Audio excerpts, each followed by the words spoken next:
You're now tuned into Bars and Hoops Radio, where the world of hip-hop and sports live. One thing that I learned about this game is that you can't skip the grind. You know what I mean? There's no off seasons. There's no days off. You can't skip leg day. Can't skip arms. Can't skip chest. No off season, it's no season, we taking off 3D, and steals the crate, we cut from a different cloth. Them other podcasts, they clearly be taking shorts. We got it all covered, I'm talking music and sports. Crushing competitors, this not your regular 8 to 10 on Friday night, it's nothing out there sounding better, bruh. So take a seat, we kicking ass and taking it.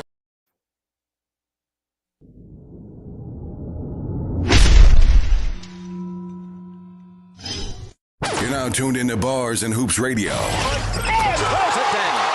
where the world of hip-hop and sports live. One thing that I learned about this game is that you can't skip the grind. You know what I mean? There's no off seasons. There's no days off. You can't skip leg day. Can't skip arms. Can't skip chest. No off season, it's no season, we taking off 3D, and steals the crate, we cut from a different cloth. Them other podcasts, they clearly be taking shorts. We got it all covered, I'm talking music and sports. Crushing competitors, this not your regular 8 to 10 on Friday night, it's nothing out there sounding better, bruh. So take a seat, we kicking ass and taking names. Download the app for Bars and Hoops, we taking over the game. You're now tuned into Bars and Hoops Radio, where the world of hip-hop and sports live.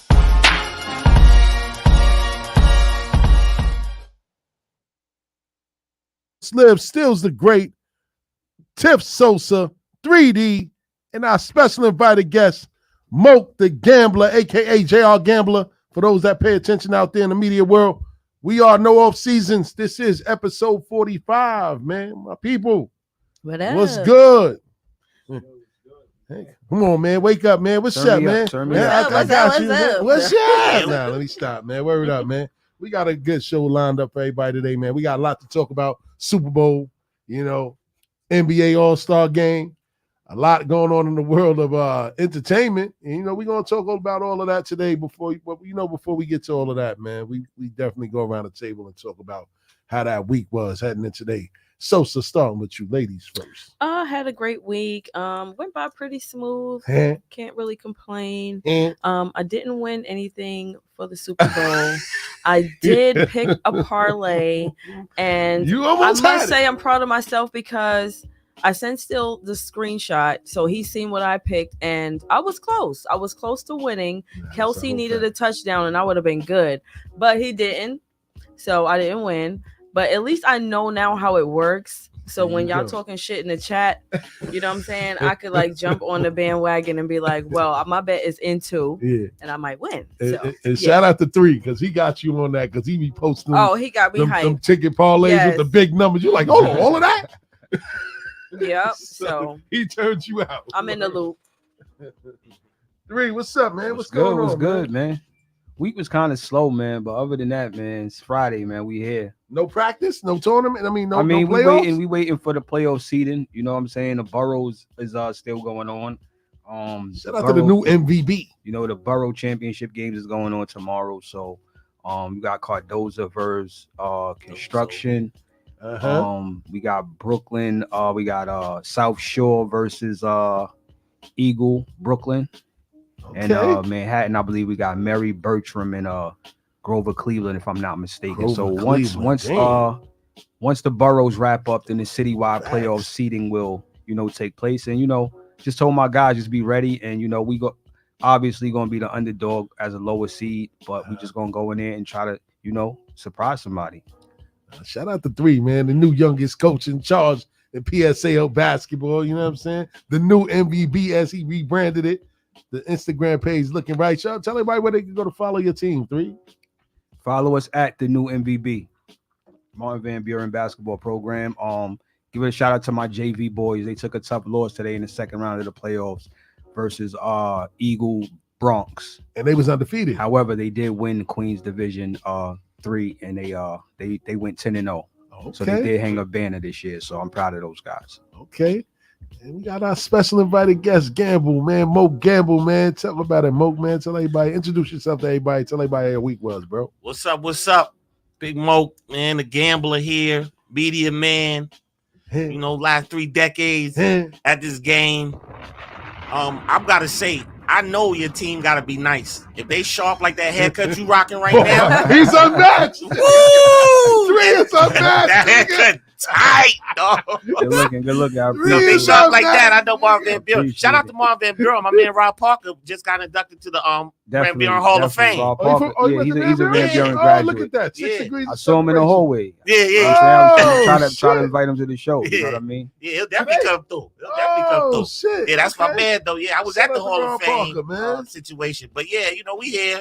They still having me back, Come on, man. back Love, bars and man. hoops, We man, go- going 5 years strong. I was You know here what from I'm day saying? one. Man. So to see the work that you've been doing and the progress Man. you've been making, it's not a game. When Deuce from Queens do it, we do it for real. That's a whole fact. You already know. Ball man. status, man. Word So up, Get the man. shout out to money. all of y'all and the great job that y'all been doing. Man. And I'm just here to have some fun tonight, Yes, man. indeed. I'm with family, so Yes, I'm indeed. good. All day, every day, man. Word, man. Well, for me, man, the week is it's been a little taxing, rest wise. I ain't get no sleep this week, man.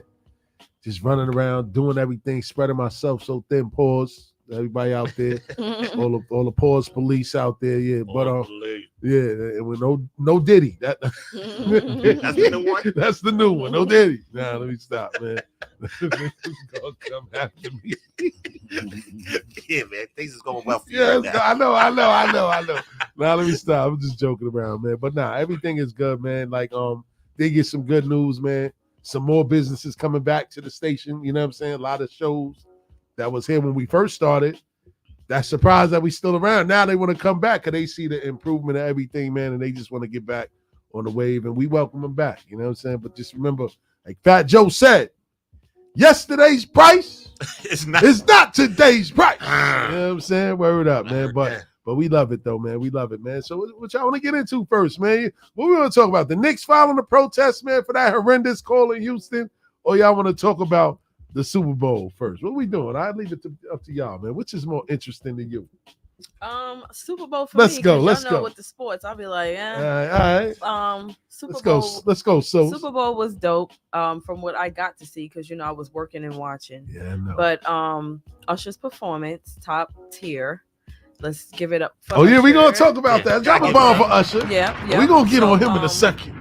Yeah, but okay, if y'all talking about the game, Let's like I go. said before, I needed Kelsey to make that touchdown, and I would have won some bread.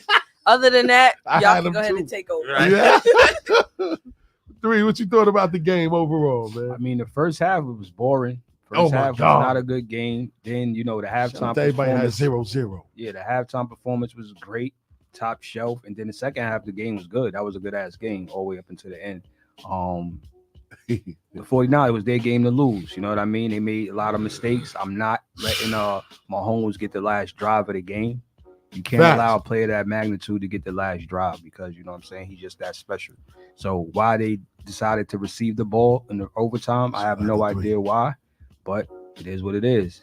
Shout out to Kansas City. Yo, man. And shout out to all my conspiracy theorists out there. Oh. I mean, I ain't gonna lie. I thought the 49ers, I was like, they're gonna finally take one home. I ain't gonna But lie. The that defense quick, was it changed. I was talking shit to Steel. I was like, you see this? I'm Yeah, texting yeah. I him, was like, like, look go at 49. Sosa. He like, calm down, because it's early. Yeah. Okay, they going in overtime. They probably gonna lose, Hell yeah. and they did. But it was a little funny because that first half, San Francisco looked like the best team. They just couldn't put no points on the board. Defensively, they just was all over the place. Kansas City couldn't do nothing. One touchdown in regulation. Facts. And then, I mean, dang, San Francisco defense did a great job. For that brother to lose his job was just despicable, right? But you know how it is. If I'm the head guy and I'm looking bad and I got to blame somebody, the coordinator's always going to go. Facts. Mhm. Yeah, I'm not going to yeah. fire myself. That's the whole And fact. if the That's owner's dirty not going part to get rid of the me, game. somebody got to go, That's the dirty part of the game. It man. is. Word. Yeah, and whose fault was it that they say they weren't prepared and they didn't even understand the rules They didn't of understand the overtime. overtime rule. That's which crazy. is, that's And the head coach has that's uncalled for. a You know what record I mean? of Yeah. blowing games. So going Yeah. back to when he was the offensive coordinator with the Falcons, Talk and they blew about that 28-3 lead. He was the offensive coordinator, They were up 28-3 in the Super Bowl against on Tom the Brady. Patriots. Yeah, he was the offensive coordinator that kept throwing the ball. Wow. When they up 28-3 in the third quarter, all you got to do is run the ball. Yeah, he kept throwing. Yeah. Blew that game. Yeah. Then he becomes a head coach. He got a job. Blowing Super Bowls, though. 3 10-point leads in all those situations. His 2 Super Bowls, he had 10-point leads. He blew them. Yeah. And against the Patriots as an OC, he had a 25-point lead and blew it. That's crazy. Sometimes, where there's smoke, there's fire. That's a fact. But he got the right passport. You see yeah. that? You see that? It's terrible, man. So what did y'all think about that whole Travis Kelce, Andy Reid situation? A lot of people saying that it's disrespectful. That's like you, 3, when you was at the Jack and Granby pull you out. And you're like, "No, Chuck, what you doing?" And you chest bump Granby. Like, would you ever do something like that to him as a legend? Chuck ain't never taken me out the game, so I ain't got to worry about doing that. I'm keeping it real with you. I played the whole game at the Jack. He never sucked me out. I forgot who I'm talking to.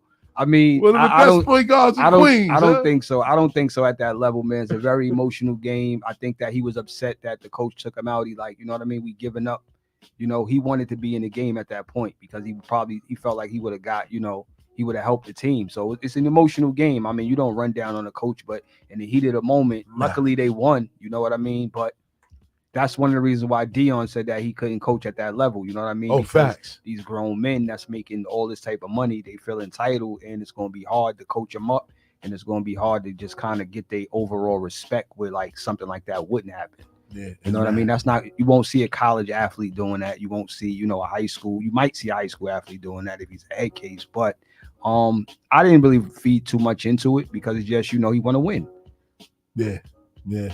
But I don't know, man. I just think that, like you said, it's a certain level of entitlement. Andy Reid, for whatever you want to call it, man, he's been around the block for a very long time, and he's gotten the Chiefs to a lot of big dances, and he's won this is the 3rd one now? Yeah. For Kansas City. So I just think that, he deserves more respect. He deserves more respect than that, for sure. Like, absolutely. You bumping on, and then it's on national TV, and this was like the biggest Super Bowl viewership ever. Yep. You know but I do get it. In the heat of the moment, he was upset that he wanted to be in a game to help his team. He felt like they gave up something that he probably could have prevented. So it's hard. Like if you're an athlete, you understand that. Like sometimes, like you got to keep your emotions intact, but sometimes it's difficult to when you want to win that bad. I don't think he meant any malice or harm by it. He just probably was like, "Yo, what the fuck?" It looked like that's what he did. You know what I mean? But he didn't put hands on him. He cursed at an elder, and then you think those guys don't curse at each other on a regular basis at that level? Saying the level of respect is different, man. I don't know. I'm just saying. It just seemed like to me he had a lot of extra pressure on him because that was uncharacteristic of him. Of Kelce? I think that whole Taylor Swift and the thing. I think it really in his head. He want the ball. Yeah. Like, why is he going that crazy? You've been playing for this coach 3-4 years, and today you decide to go wild and almost knock me over, right? Because he's buying into the whole hype. Swifties, yes. He hadn't touched the rock really. Yes, the whole game. He ain't score, right? He wasn't really doing anything. That was the turnover they got. They got a turnover on that play, so that's why he felt like that's when they got a turnover. Yeah, his backup was in Noah. His whatever backup was in, and they he fumbled. missed the block. The backup missed the block, which led to the turnover. Which led to the fumble. So he was pissed because he felt like if I was in there, that wouldn't have happened. We just turned the ball over. So I think it was 1st and goal. Funky alignments and put your boys in. Yeah. Right. So forget all this other stuff you're doing. It wasn't out the blue. It wasn't out the blue that he did that. Yeah, you're right. They turned the ball over. Yeah, you're right. Noah Font. That's his name, right? Noah Font. Yeah. Wow, man. Word, man. I'm in one to believe that game was fixed, man. I mean, they say you can't fix the punt going off the dude's foot and all of that other stuff, but I don't think they fixed game. You don't think so? Nah. I think that's something cute for people to talk about on social media. Think so?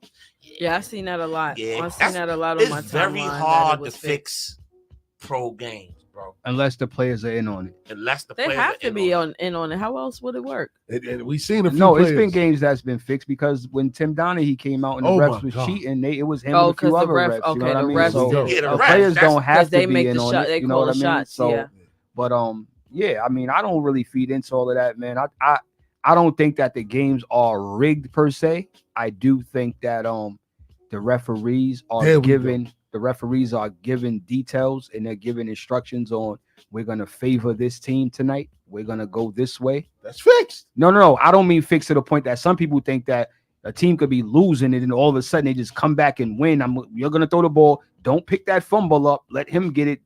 Like all that shit they making videos about. Watch this guy. He just doesn't pick the fumble. Like I don't believe in all of that because it's too many moving parts. You have to have everybody on the same page, and it just doesn't work that way. Like even watch the documentary on Netflix. Headache. Yes. That was my guy. Yeah, Ruffin. Yes. Trevor Ruffin from I forgot what school. I think it was back in the days in the 90s. Iowa State, Arizona State.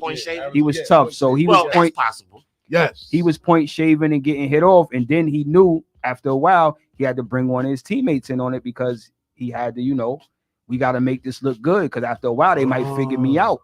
And his teammate got with him. Like they both started doing it, so they was still winning games, but they was making sure that they cover the spread for the bookie. Wow, you know what I mean? And that's before players could get bread.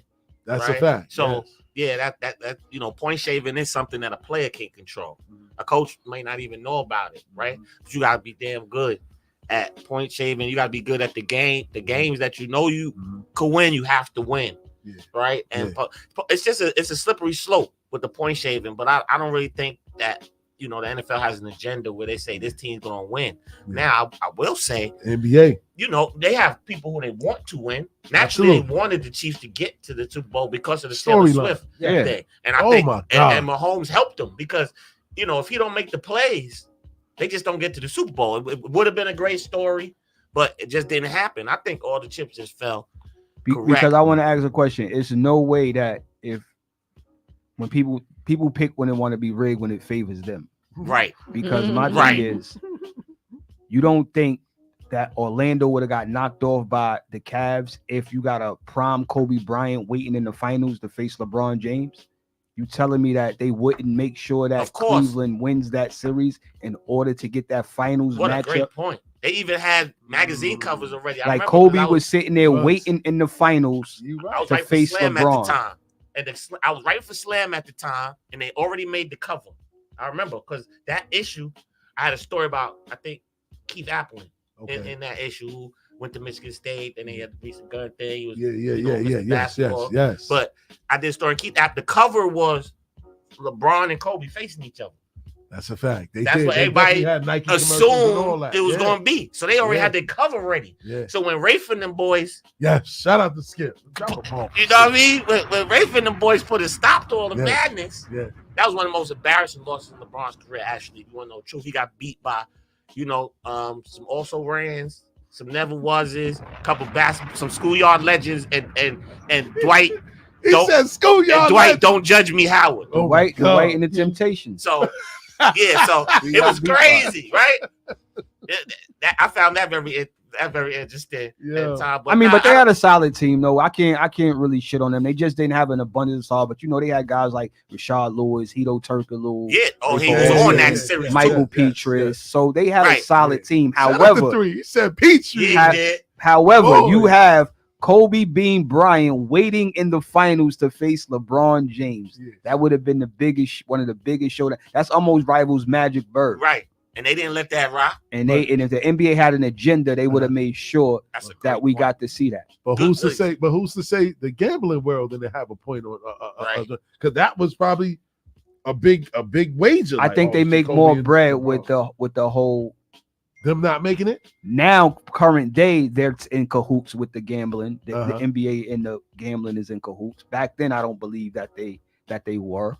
But if anything is fixed, I do want to know how the fuck does Vegas and the betting worlds know the spread? Yes, they know the over under. They know if this guy's gonna get 40 tonight. If his line is 36 and Luka gets 40 on a dot, it's just like, how do they know? How? So. I give a little tidbit to my gamblers. What I do is I do correct scores. That's where I make my most money. I try to get the correct score. The odds on the correct score is like ridiculous. That's why I won my biggest tickets on guessing the correct score. That shit is hard. It's difficult, but yes. So that's hard. For both teams? Yes. Yes. So 115 to 111. Okay. one whatever. So what I do is I go by what that team averages versus what that team averages per game. So say this team averaged 125 and this team averaged 119. Smart man. Now I go to what Vegas has the spread as. They have the Knicks winning by 3. So I'll choose a score in the range of what the team averaged and anywhere between 6 and 3 points. Shout out to 3. That's how I be hitting my correct score. That's a jewel right there. Well, that's a jewel. That's a lot. That's a lot of averaging and math and all of that. Analytics run the whole shit. The shit run the whole NBA and everything else. So I mean, you gotta, it gotta be a way you gotta figure some shit out. So I found that out, and that's how I've been doing. I hit like 4 correct scores. That's crazy. You know what I'm saying? It's hard to do. That is. That's very hard. But since we talking about it, let's go about this whole Knicks situation in Houston. I do believe that these referees are gambling on these sports platforms, these betting platforms. You know what I mean? That game in Houston was ridiculous. Like that. How do you call that foul on? He did like he was throwing a volleyball. It was just a chuck up, and it wasn't even any contact. None. So that it was one of the most unbelievable calls I've seen in a very long time, and it makes you question certain things. Come on, the Knicks came back. Call like that definitely makes you question certain things. In the NBA, they can sweep it under the rug all they want, but like you said, they did have the Tim Donaghy situation, so it's not beyond everybody a possibility. This is what I'm saying. And if you're a degenerate gambler, or we don't know what goes on in people's personal life, if I know you're an NBA ref, an NFL ref, an MLB umpire, you know how much power you have to control the money? That's a fact. I mean, we don't see refs in the hood. The whole everything. So if I'm a nefarious character and I know you and I put some pressure on you, that I think has happened more than you think it happened. Because at the very least, I'm gonna come back and tell you I tried, Jimmy. Don't break my leg, right? Like, I tried. You see, he only went to the line twice. They did say the mob. They did say that the mob was in on it when Donaghy was doing it. The mob was in on it. You know what I mean? So you got to look into that. I don't think a lot of the refs are doing it now since he got caught. However, I do believe that if I'm a referee and Stills is my nephew, I'm telling him like, yo, put some money on this. Like the spread is. They going in the line. The spread is like somebody made a bet because. I think Detroit was minus 30 or something. So the spread was like 30. And somebody bet like 18,000 on Detroit to cover the spread. They covered. They didn't lose by 30. They lost by like 11. That's easy. And that person, that's an easy spread, right? You know what I'm saying? That was just like, so things of that nature were like, yo, bet on them because, and a lot of people don't even look at spread betting, but a ref can control that. The team that was favored to win still wins. They just didn't cover. And that goes back to the headache thing where he was making sure that him and his man was making sure that they covered the spread. They were still, so it didn't look like they was throwing a game. They just was making sure that we were favored to win by 9. We gotta win by 9, or can't let the other team win by. You know what I mean? So I think it's something that's always gonna go on. Was Blue Chips around that story? Based on that story? It wasn't based on that story, but it was based on the culture of point shaving. Okay. You know what I mean? They just got exposed, and I think that shit was going on for a long time, and I think that coaches was doing it, players was doing it, because you pull your guys at a certain point, like okay, I could take them out, let them come back and cover the spread, and I'm good because I told my wife to put the 10K on it. That's a fact. That's a why fact. Pete Rose still ain't in the Hall of Fame. Nah, that's a fact. They never gonna let him managing and betting. That's and talking about it didn't affect me. Come on, dog. I took the pitch out because he was tired. Yeah. Come on, man. You can't do that, bro. They be like, put Pete Rose in the Hall of Fame. Yeah. Man. Yeah. But man, I'm telling you, man. But back to the Super Bowl. Now, we didn't talk about the halftime show. Now, I wanted to say that because we got Sosa in here right now. And me and Sosa have been talking offline about this through social media. Like, I don't know if he violated or not. Did Usher violate? Forget the performance. What did the I performance say? was great. Go ahead. Do you remember what I said? Go ahead, Sosa. Come on. I thought it was great. It was awesome. And it made it look like, for the song they performed, at the end, that chemistry that song brings out, when you're mature and when you're secured in your relationship, things like that. When you're grown, like you've seen Swiss response. Come on, and people are like Swiss, you're bugging. He violate. Come on. We are grown. Right. We are grown. They have a dope song that brings out that energy, and I just feel like it was great. It was awesome. I don't feel like he violated. You know, they're looking at, they're comparing maybe to Keke Palmer, and you know everybody's thinking about the whole when he does his concerts how he do with other women, but that I feel like there was nothing disrespectful that happened, and I think it was dope for entertainment. I should been on that table time. Yeah? I should been on that tape of time. Go look at all the. But her expression though. Go look at all it. But what is she supposed to do? Act like her expression was so. She's performing. Like, performing. Like I don't understand what's going on. I think social media is getting confused with everything right now. Yes. I think everybody's confused. Yes, everyone is confused. I just want to say, her expression. She looked a little surprised, but at the same time in character. You know, and I thought it even made it look even better because of the, you know, the type of song it is. Yeah. But like someone said, nowadays R&B is not even really, it don't give you those feels like it used to. I see people are slowly starting to tap back in, but before the feels you got from R&B, like you're just not getting now. Yo, listen, I wouldn't have been on the next flight to Vegas.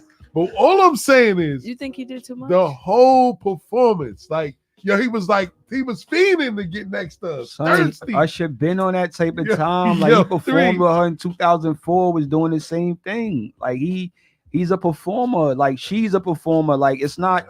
And I posted something, but I deleted. I was gonna put because I didn't want to ruffle everybody's feathers. Like, what? Y'all insecure niggas want. I should want Swiss to be insecure with y'all. Like, exactly. That's my wife. His maturity is on another level. That's my wife, and she's an entertainer. So if she gets so he should have been mad in Smoking Aces when Common had his hand on her ass and was carrying it down the steps and kissed her in the mouth. She was an actress and she getting slobbed down in the movies. He's good with it, right? I find this whole thing kind of crazy. Right. I got to be honest with you. And it's like we getting older, right? But I'm in this social media world, and it's all getting blurred right now. And there's a little problem here. The internet. The fact that this is even an issue, I gotta be honest. I wait my turn patiently. Let's go. It's ridiculous to me because this is how you gotta look at it. I'm from the '90s, Queens. I'm G'd up. Let's go. Right? I'm G'd up. If that's my wife, we G'd up. That's right. I want you to go in there, jump on Usher, lick his neck, bring the bag home because we performing. Yeah, we performing. And then you have like, no offense, because I guess that would be me. You got your average everyday Joes that's cool, that's online. Like, if that was my wife, I'll beat her at dog. You do that regularly, so we know. Right. When she go out with her girls and come home at 8:30, ready to smack her up. You couldn't possibly have a wife on the level of Alicia Keys who has to go around and act like she's into men on stage and things that, like, God forbid she was a real actress. Jay-Z ain't never say nothing about Beyonce, and she done she done kissed a couple of dudes, done some love scenes. I mean, that's a fact. I'm kind of lost on this one. Yeah, and it's like something that social media took. It's not really social media. It's just that the internet is going to internet. Right. Like, you know what I'm it's saying? always like, going to be devil's advocate. Right. Niggas going to blow it out of proportion. No matter what, it's always going to be. But at the end of the day, even regardless of their performance, whatever, if as a man, I know, okay, I'm married, or Beyonce is my woman, Megan Good is my woman, this person, I already know. She don't even have to be performing. Once she walk out that door, men are lusting after her just by going to pick up a fucking something from Starbucks. Yeah. Like, what do you expect? You know what I'm saying? It's like at the end of the day, it wasn't really that serious. Game, but quickly, right? Because you said Megan Good, your name. What if your girl is a rising star and she's not already celebrity status, and it's her, you know, she's breaking out, so she's doing a role where she might have to get felt on, or it might get a little intimate. Will you still support it? That's her job. Yeah, that's her job. Business is business. That's right. It's the same thing. It's the same thing if I wanted to go be an actor and my lady has a problem with me doing sex scenes, or Mhm. I don't want you like. Mhm. You have to figure that out. She be If like, that's there's no way you got yeah, hard. if that's Yeah. your profession, you You gotta did- understand it. Like Mello had Yeah, to I did. understand that Lala's scene called for lovemaking in the thing. But you Mhm, have mhm, some mhm. actors and actresses, they put that in their contract. They don't do Yeah, they do. they don't do nude scenes. Like a lot of people didn't know that in they Jason's do. lyrics, that Mhm. was a body double. Be body for double. What? Jada Pinkett. It was. Word. I remember that. They said That was Oh. a stunt double because at Mhm. that time she wasn't trying to go that far Mhm. Yeah, and that's do crazy. love Yeah, scenes. she knew Or with screen him at it least. might go. That's a fact. She had Or to screen back at up least. off of that. Facts. Word up, man. And since we talk about the big screen, man, let's talk a little about Raising Canaan, man. You know what I'm saying? Like, Mhm. shout out to Fifth again for another successful. No, y'all got to give me my props because Yeah, I I like told this. y'all No, no, everything go that was ahead, going to Three. happen. Wait, hold Go on. ahead, Y'all man. fronting on Can me. we Go stop? ahead. Go ahead. Go ahead. Hold the Go ahead. fuck on. Go ahead. Because I know I was the one who said, I don't know. He only got hit in the head. And I said that his brother told her he's not going nowhere. He could have killed him many different ways. He hit him in the back of the head. And Couple I was times. the one who said, I don't know, 3. We need a roll of tape. Keep Because talking. I You might think have to that go y'all back. was the ones Keep telling talking. me, like, nah, he going. She He tweaking. going. I think a lot of people Because thought he was still I alive. remember Hold saying on, that hold he on. was still I know, alive. Hold on, I hold was on. And thinking y'all was you like, think he was nah. still Y'all alive. know I got a photographic memory, right? So listen, Let's go. Let me hear this. she did say that. Yeah. She said that, and I told her Ronnie ain't that smart to think that far ahead. Right. What? Yep. Ronnie that's what ain't you that said. smart. That's what he said. She's saying that he wasn't going to kill Neek because my brother ain't going nowhere. He was saying that in the moment to Nah, he tried to Juliana. kill me. Yeah, He facts. really, but let me keep it real. He was killed. He was wrote out the script.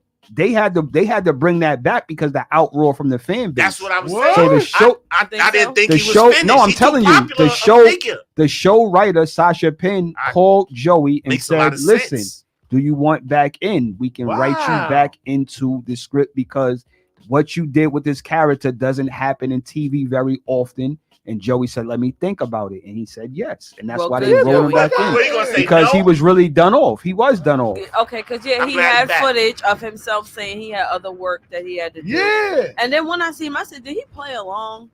You know? No, when he really when- thought he was done But off. yeah, those were real reactions when he said that. So Yeah, Wow. so people think that he was lying, like, oh, he was lying, he did it good, and he was like, yo, I got tour and I got this. No, he was really done off. But the fact that the show, I think they learned from what happened with Ghost. Remember, the same thing happened with Ghost. Everybody thought Ghost faked his death, but they never brought him back because they wanted to spin off with Tyreek's show. Yeah. So now with Joey, they say, yo, let's bring him back because he's such a popular character that he's bringing viewership to the show.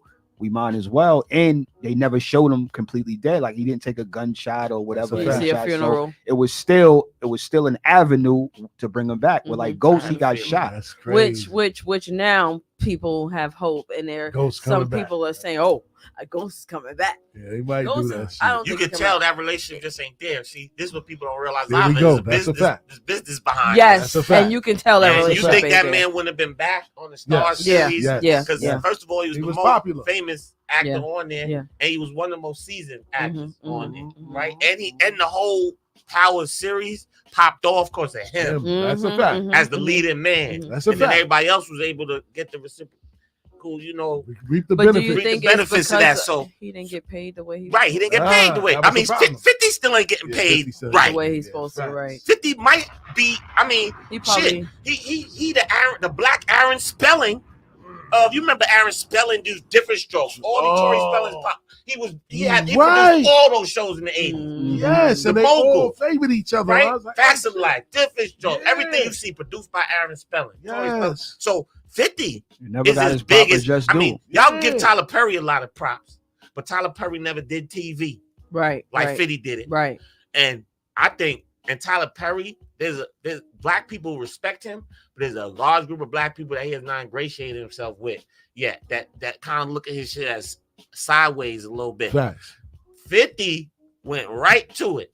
The black street mafia type stuff, that's always a winner for one, Facts. right? Mhm. Then it's Queens.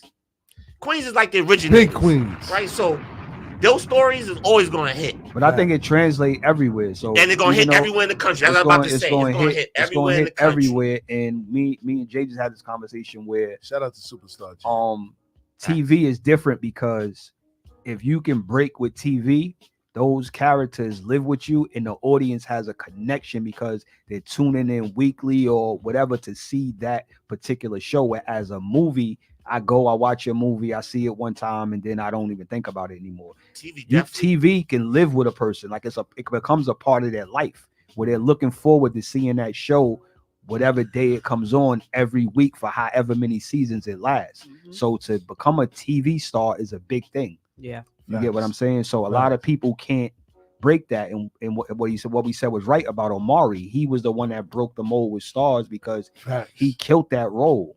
He killed that role. And for us to see Tyreek grow up as well was great. But I think out of all of them, I think that this may be the best show out of the whole Power universe. Because and the reason I think that is because I think the better actors in totality are on this show. And it's the most zeroed in one. Everyone from it's like it's Queens. You know what the era is. Those other shows like they had over at Choke, the private school and all that. That's kind of, it's still it was good too now. much. It was too much. It's still good. It was too much like head in the refrigerator and head in the trunk, and how the fuck did he know this was here? And it's starting to get a little. You can tell they had some other writers on that was taking it like doing a lot of things. And 50 was probably like, yo, I shot 90 people at the port and all of that, like the Colombians you don't need and Harvard right now scripts no more. Yeah. You don't need African American professors from Harvard right now scripts no more. It's not working. Give me somebody from Brooklyn.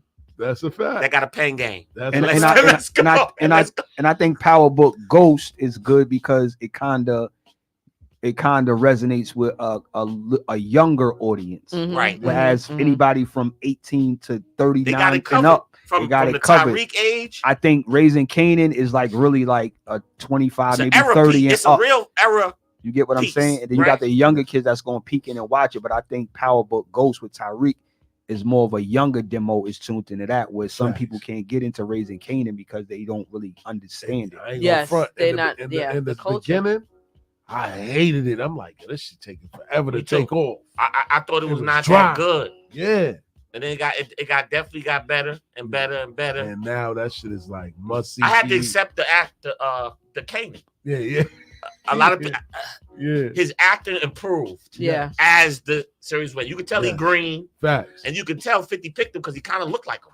Facts. I mean, he does. He looked like a young 50 Cent kind of. You know what I'm saying? I think because his last name is Curtis. Before he started working out and all that. His last name was Curtis? Yeah, so I think his name was Makai Curtis. He definitely picked him for his acting skills. I can tell you that. Because he got But he did some acting though. He was a young kid actor, but I guess the thing that I like that Fifth is doing, like he likes fresh faces. Yes. He'll give fresh faces a shot rather than give, somebody that already been on screen. Like Shorty did Broadway. Jukebox? Patina Miller. The and mother, Jukebox. Right? They both. Rock did Rock. Broadway shows, and so did Jukebox. They weren't like, on TV and movies and things of that nature. I don't like the New York accents that much.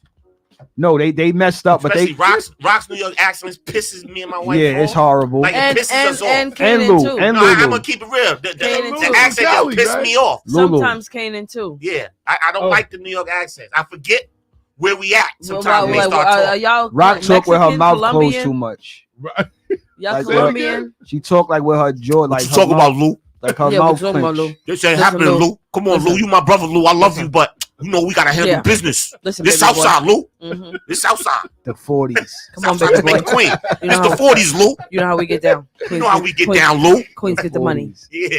And Lulu's and Malcolm Mays, he's an LA guy. Yeah. So it's hard to really like. It's hard. You know what I mean? It's like a dude from Queens trying to play an LA guy. Exactly. That's almost impossible. That's why when I was watching the first 2 seasons, I'm like, it's corny. It's like, no, I like the storyline, but I'm like the acting I couldn't get with. The only one that bodied the role, the only one that was really bodying the role was Marvin. Oh, yeah, but who don't love Marv? He was bodying the role. How your pops like this show? Do he watch it? I mean, we didn't really talk about it like that. We didn't really talk about it like that. Okay. The last thing that he watched that he said was alright was he watched the Supreme Team doc. He watched the documentary? Yeah. Okay. I like the fact everybody from our area is trying to figure out who these people are. When I think he's just creating characters, like dummies. Yo, people try but to it is fun. They be like, yo, that's P. Pee Wee. Niggas are trying to say He used to push Ronnie. keys up out of Van Wyck, yo. That's the story, Pee Wee. Because everybody trying to tell me Jukebox is this particular woman, this particular lady that was like grew up to be like an ill kingpin from Queens, right? And I'm like, oh, who? Every week somebody is That's funny. That's true though. That's true. That's somebody. This person is that person. This person. It's crazy. Yo, it's loosely based on South Jamaica, Queens in the late 80s. So it encompasses a lot of guys, 80s right? and early 90s. I don't think he sat there and gave them a synopsis of every street I nigga did see from a the picture hood. reflect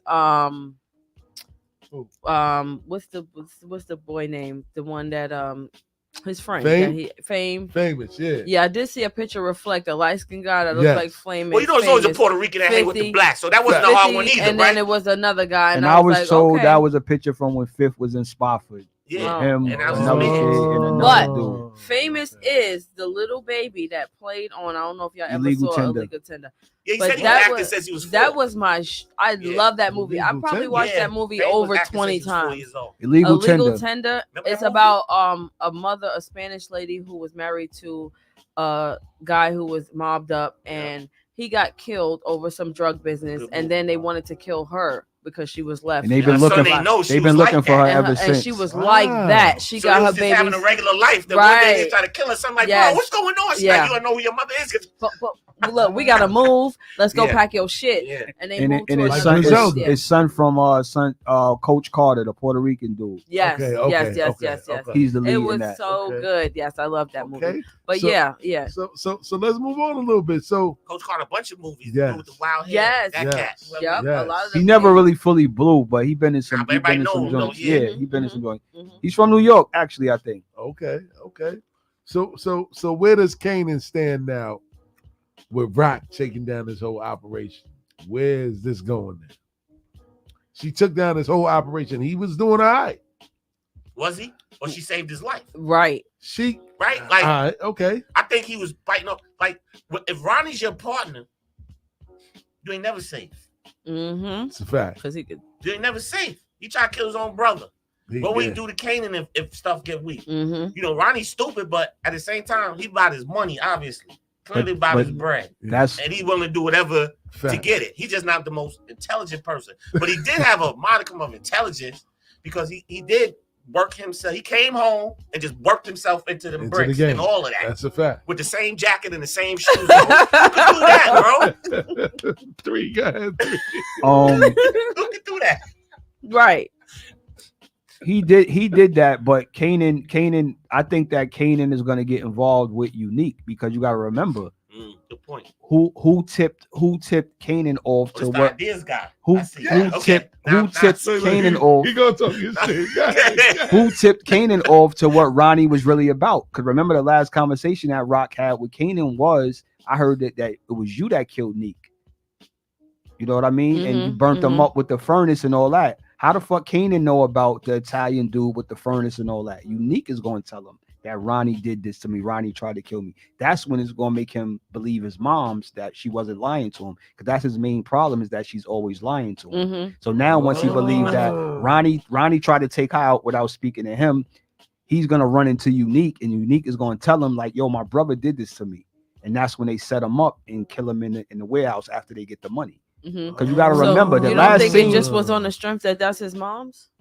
No, I think that it's going to be a scene. They're going to backtrack and show us what happened before that meet. Okay. Because how would one Unique know where they was at? Well, and two, Kanan. That's what I remember. Why do Unique just walk back? Kanan at the end. And remember, Kanan and Ronnie's last interaction was Kanan saying, "You this ain't what the fuck you think it is, nigga. You don't know me." Like you know what I'm saying? And it was bad. But I think that once he runs into Unique, so Kanan might have been new. I feel like the plug. I feel like somehow Unique. About what? I don't know. Unique. I don't think so. I don't think so. I feel like I don't know how, but I feel like somehow Unique got with the plug. What's the guy from Who's the Boss? Tony Danza. Tony Danza. I feel like somehow Unique made it to him, and I feel like he held him down. And when Rock came in first, was talking to him about how she's taking over. I feel like Unique was there then, and I feel like he got Unique back together. and he was the one putting him on. I don't know, but that's what I'm getting from it. But I'm gonna tell y'all what's gonna happen. I'm gonna tell y'all what's gonna happen. Now, what she's saying, some of what she's saying, it makes a lot of sense. But what's my man name? Stefano or whatever. Tony Danza. Yeah. So he did see Neek. Neek did go to him, and he's the one that told Neek what was going down about the meat. Because she came to him to get the bread. And remember, that's who Neek was working for before. So he came before to he him. got trying to take over Neek. before he got. Remember, she took Neek's place. Yes. You know what I'm saying? So somebody's gonna have to. Kind of shifty too, But right? let's go a step further. Neek came back, and Pernessa nursed him back to health. That's why she curved Rock when Rock came to her trying to get some intel. She already knew Neek was still alive. His girl, right? You think so? That's how they're gonna have to write who that else in. he gonna go back to? Who else he gonna go? He's gonna go back to Pernessa. Remember, she said, "I don't want nothing to do with this." Ronnie's still doing that. He's like, "Yeah, but he did something unique." I don't even want to talk about that. That's true. Right. She got to pick up the kid. Right. Yep. And she curved Rock, but she gave Rock a gem that she didn't even know she gave her, saying that Ronnie got a girlfriend, the girl from the corner store. Handle that. Yeah. Now I feel like shout that out to could Jessica be the case Grandy. too. She said that Tis could be the Silver case. I felt bad they killed Ronnie. I definitely feel like Stefano is the one who got Neek back together. I feel like that was just a natural reaction from his baby mom. Maybe you're right though, but I feel like Stefano was the one responsible for getting him back together. We're gonna have to roll this tape back next season, man. This is good. I don't think Stefano has no agenda or motive to get Neek back together. No, I think he just did it on the strength. No, he like him. Okay, so he liked him. So I think he put him on to what he might have missed while he was gone. And your like, your brother got to connect. Rock took over your business. She came to me for $500K to get her son back, and then he went looking for Kanan. But I think his lady knew that he was still alive. That's why she curved Rock when Rock tried to have that sit down with her. She's like, I don't want nothing to do with it. He's like, but he killed Unique. So and she was still on some. But I feel like I don't have nothing like to do that with anyway because it's Ronnie. So, nigga, I'm gonna say that too. Because I'm in a safe space right now. I'm good. I don't want to have nothing to do with it. I'm gonna say that regardless. So when they run that scene back and Rock walk out the house and y'all see Neek peek down his steps with the robe on. Oh. Give me my money. So wait, I didn't see that. You saw that? No, I'm telling you what's going to happen. Hold on, because if you got a fucking I'm telling you what's going to happen. Let me know. Right. I'm telling y'all what's going to happen. No. You sound like you got details. If I see telling y'all what's going to happen.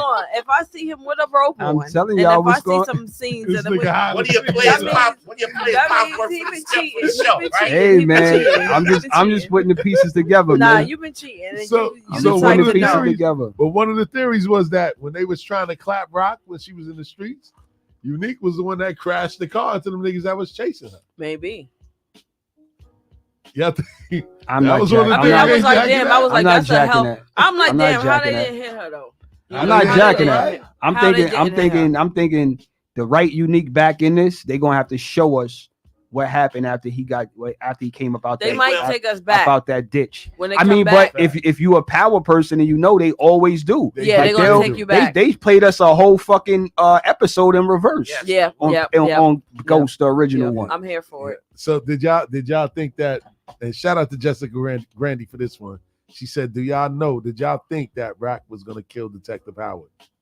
Eventually, yeah. She had to. Yeah. He knew too much. I said to y'all here, I said, we gonna rewind the tape. I said, Kanan's gonna kill Ronnie, and Rock or Kanan is gonna kill Howard. You did say that, and I did feel that way too because he's becoming a pest. Because you keep saying we, nigga, it's you that they on, and you gonna be the reason why I get fucked up because you want to be entangled with me so bad. Boy, she said that you gonna keep motherfucking saying we. Well, let's talk Queen Streets, right? Let's go.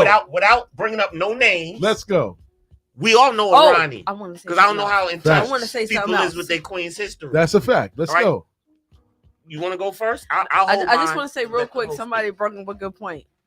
Damn, I'm a little tipsy, but I want to make sure I say shout it out right. to Sosa. So somebody said that Rock was shocked when homegirl said that he was with a chick because Ronnie's really gay.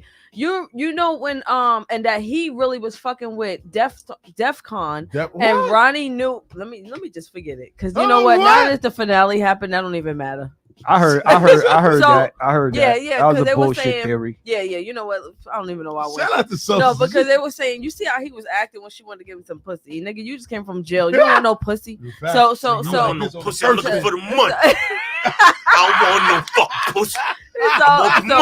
So somebody was like, "Oh, Ronnie really knows that DefCon is not, if I'm saying the name right, is not Rock's baby father because he was gay." And Ronnie was really gay and he was messing with him. I don't know, but anyway, moving along. No empire. Don't bring no empire. I heard that theory as well. The reason why I think that it was bullshit because we already saw what happened to Ronnie, and I think that she probably was saying Ronnie got a girl. Like who would fuck with this nigga? Right, like, that weird. You know what I'm saying? This nigga not running around worrying about no pussy when he ain't even got no work. Right. Like, I know Ronnie. Right. I know how Ronnie is. So I heard that theory, but I just wasn't jacking it. And another reason why we can't jack that is because Ronnie said to Howard, "Wouldn't have normally let you in here, but once Kanan told me why you here, I let it rock." Scandalous ass nigga. Yeah. That's what he said to him. Yeah. Facts. Shout out to Tiny on the check, and he said, Ronnie "What's up, people?" Business. Hey, Tiny. He wasn't really trying to do nothing. Shout out to Tiny. Ronnie was handling business. Nah, he was really. Shorty. Ronnie was letting Juliana fill on him because he wanted them bricks. I gotta lay some pipe to get. Listen, bitch. I'm just trying to get the keys. You look hard up, girl. Yeah. Right, you looking for me. I had the same members only shirt on. I had the same members only jacket on since I came home from prison. Bitch, you don't look like I care about some pussy. Yeah. I want this money and the keys. I need this money, these bricks. Facts. Yeah, Ronnie was a mo. Yeah. Oh my God. But I was gonna say, Ronnie reminds you of certain Queens dudes. I ain't, and I don't know if everybody can even handle my stories, right? But there was Queens dudes who was off the chain, robbing dudes open face, and all that back in the 90s, and niggas was still messing with him. Boy. Even though you know he could turn around and rob you. That's a whole fact. And dudes from they know who I'm talking about. That's in the 90s. Dudes was robbing people with guns, open face, Applejack hats, and all that type of stuff. But dudes was still hustling with him. And he was the most unpredictable, living with him. And he could turn over one day and say he run everything. Facts. They did show a picture of a crew picture. So Ronnie, they showed a guy that looked like Ronnie with that jacket on. Nah, that was Spoon. That was Spoon. Spoon even went out there was like, "Yo, that's not me. I'm not Ronnie. No, I'm not Ronnie." And he came out and fun? That. Oh, okay. Isn't that part of the fun of the show? Like, that is fun. That is fun. Like, is you Ronnie? Is that my man? Is he playing my man? Right. Yeah, that's just hit a home run. I love it. I love it. Just admit it. I love it. Keep it coming, 50. We need that entertainment, and it's black entertainment. Why he don't get his full respect is because people judge the book by its cover. Facts. And that's where you go wrong. Whole fact. That's what I'm gonna say. Yep. That's where you go wrong. Yep. That man had a lot of talent and things in him. Yeah. That he needed to get out. Yep. And finally. That's a fact. That's a fact. Shouts to 50, man. So I'm gonna ask y'all this, man, because we got a couple more, man. So what's next for Jukebox and his famous going to jail?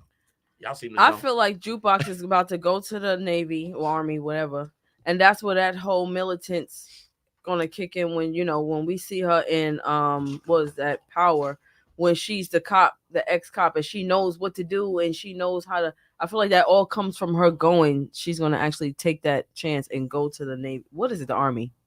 Yeah, I feel like she's gonna go. Yeah. So what were those pictures I was seeing with her in a cop uniform? What was that from? That was from. That was from Power. That was from Power. Power book. And Power when they kidnapped Tariq hang out with him. 50. He met his cousin, which was Jukebox. So we've already seen her in an episode. We've already seen her in Power. Wow. She was in Power. But remember, they taking us back in Raising Kanan. Right. I know. But Power is current. So. That's Jukebox grown up. We seen her as an adult in the original Power when she was a cop in DC. I don't even remember that. And that's where all of that comes from. Where she would rather, imitate being a police officer. That's because she's been in that life where she's probably already had experience. Well, the best cops are ex-criminals. I think that I think Juke is gonna get not written out, but I think her role in these for next season is going to be reduced. I think we're going to see She her. just settles in. We're going to see her sparingly, probably whatever she's doing in the army. We probably see her from time to time, but I think she's going to get written out the script as far as Queens is concerned. Yeah, I think the main hitters for next season is going to be what happens with Lulu. There we go. What happens with Lulu? The feds still on Marvin? Yep. Who's going to be Rock's who's going to be Rock's enemy? Is Unique going to come back as an enemy, or her boo again? or a boo?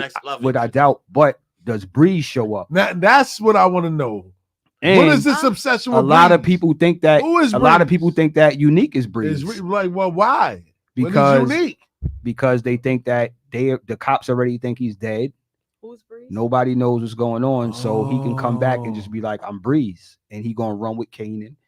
And I think that Kanan and Unique is gonna fuck with each other. You gotta remember, we've never seen them on screen together. But they know who Breeze is, right? Don't they have his face? No. That's the one that. Wait, I'm confused. No, Breeze is. Did we ever see Breeze is Kanan's OG that Ghost killed back in the day. Hold on.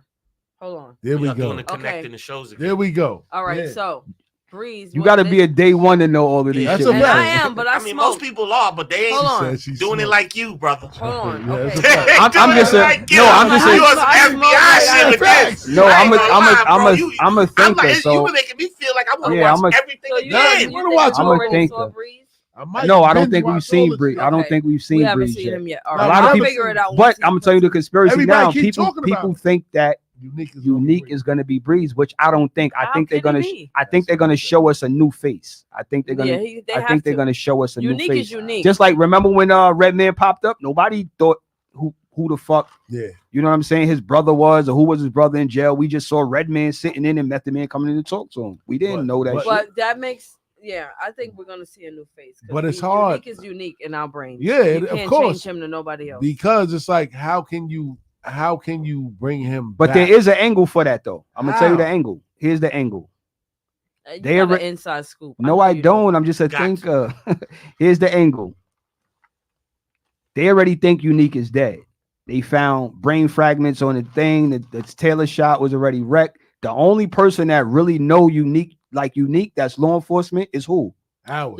Where's Howard? The nigga that's dead. So he could come back and be like, yo, Unique is gone. I'm Breeze. Call me Breeze. But they locked him up. But Unique has mugshots from. There we go. No, I hear what you're saying, but that don't mean that he can't run with a different alias on the street. Don't look the same no more. You know what I'm saying? His face that's permanent. And he still looked like him. He looked like him. He looked like Unique, and he looked like something happened. He looking like he don't look like a different person to me. He still look like Unique.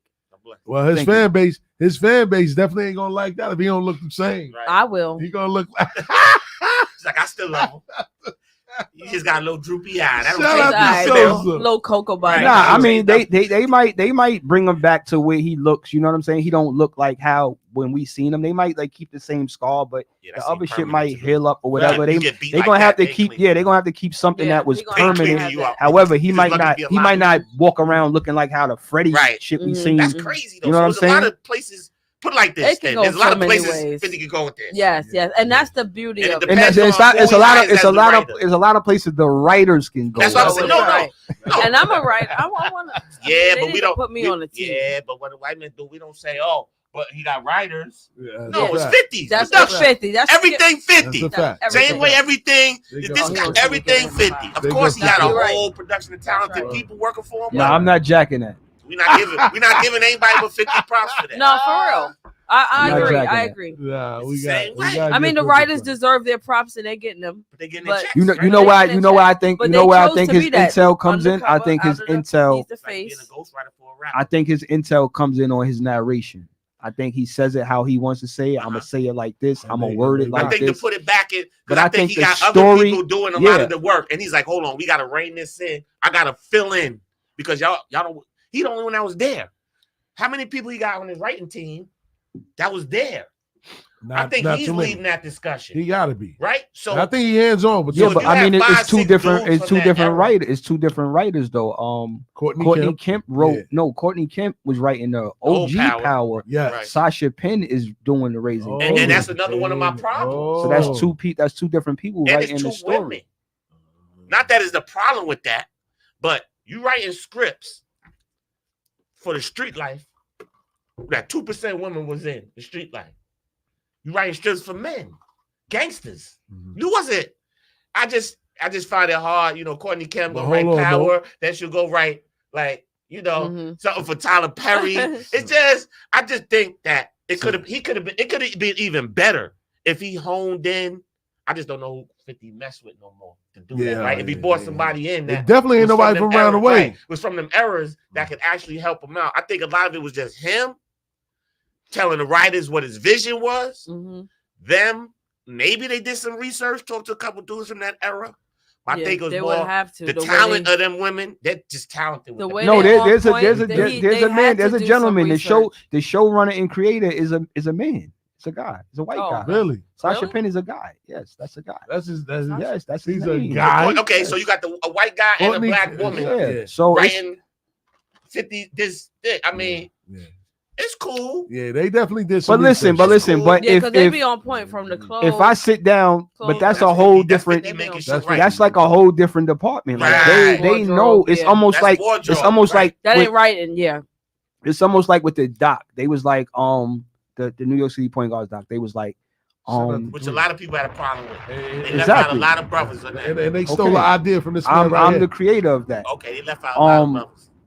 They was like, do you want to be the archival executive? Like they just wanted me to get the archive footage or whatever. And I was like, nah, because y'all not doing it how I see it fit, like the vision of how it is. Like y'all just want to compress what my vision is. You know what I'm saying? So that's what I'm saying. So they probably told 50 told homie the basis of the story. He's seen Power, so he knows Kanan's mindset, how he was raised. So he had a baseline. So now you go talk to people. This is how South Jamaica was in the late 80s, early 90s, yada, yada, yada. Now you tie in these different characters or whatever. That show less, bro. Some information you just don't need to know, especially not do like me. Wow. I mean, I get what you're saying, but he's doing a great job. I guess. Listen, if you pay somebody to bring your vision to life, they doing a job. You right. You get what I'm saying? However they look, you know what I'm saying? Now, what we want 50 to get his flowers and his just due for him being the mastermind behind all of this shit.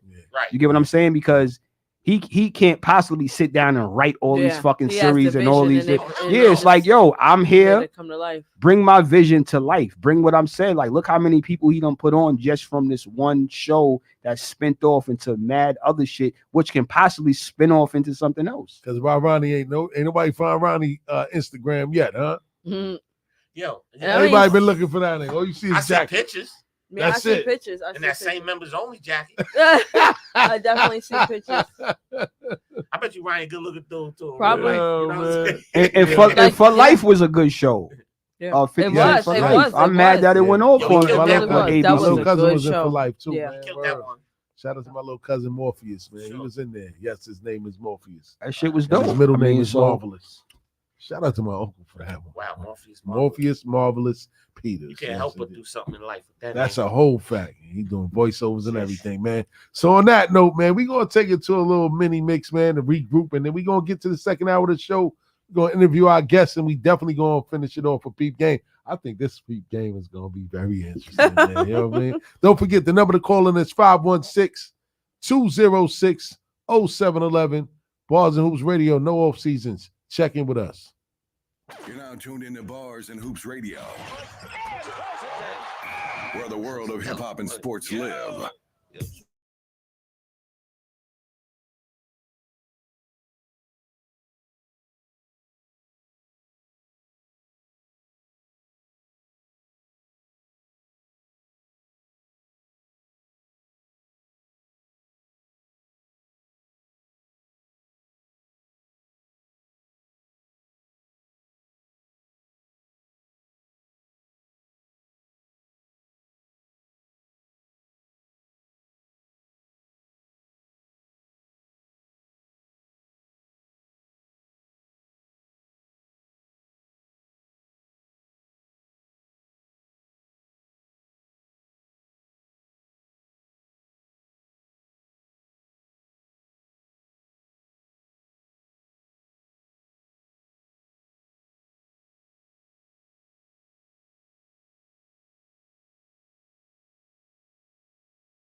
Stomach is full, gotta bring it to him hard as shit. I kick his ball over the fence to let the nigga know who God is this. Funny Jason, really think you grimy too. And everybody likes you better in that shiny suit. So no matter where you go, I'ma spot you. Double RT in the baldy, I'ma pop you. My pump make you lift up, tech make you do a 360. Got gas that the government got. Motherfuckers, you thugging or not? Everybody's talking back. Woo! Back to live action. Word up, man. We reached that point of our show, man, where we're going to get into an interview with our special invited guest. This is definitely an overtime show tonight because we got peep game, too. We ain't cheating our watchers. We definitely ain't cheating our listeners. You know what I'm saying? But before we get into all of that, man, I want to shout out everybody out that's checking in live on YouTube. Shout out to everybody checking in live on Facebook. And shout out to everybody that's listening live on Bars and Hoops Radio. So, again, man, we reached the part of our show. We got our special invited guest, Moke Gamble, a.k.a. JR Gamble, you know what I'm saying? And we're going to get into who he is and where he's from, man. So, Moke, man, let everybody know who you are, where you from, man. What's up, man? Moke Gam, the Gambler, a.k.a. the Gambler. Man. You know, I'm originally from Queens. Let's go. You know, media man, I've been in this game, newspapers, radio, television for a long time. Let's go. Behind the scenes, behind the boards. In front of the scenes, you know, I'm still grinding like everybody else, but you know, I'm here, Bars of Hoops. That's what we do, you know, elevation, new ideas, new paths to take, and that's what we doing here, man. I'm ready to talk. Anything you want to talk about, let's talk about it. I'm still bugging over this power. Let's go. Yeah. Shout out that coach. And Sosa gave me, man. They out here secretly writing for the show. We was going in a little bit. We were. Yeah, we were. Definitely people should have been tapped in. Mm-hmm. It was, you know, that's a problem I had. You know, I got so many problems with it. It's just that, like, something like the coach was doing is definitely a segment that I believe millions of people should be listening to, right? Facts. It's like a lot of people here get the information they get from people, and they really rely on that information. A lot of these people ain't qualified to be talking about none of the stuff that they're talking about. Fact. And it's unfortunate because, you know, you have millions of people following them. Yes. They talking a lot of junk. Yeah. And people tend to rely on people they feel are experts and act like what they're saying is legit. That's a fact. You know, so just call me the hater because I'm going to call some bullshit when I see it. And I don't care if the whole side of the room is rocking, I'm still going to go right if I ain't right with it. Let's go. That's what's up. That's man. all.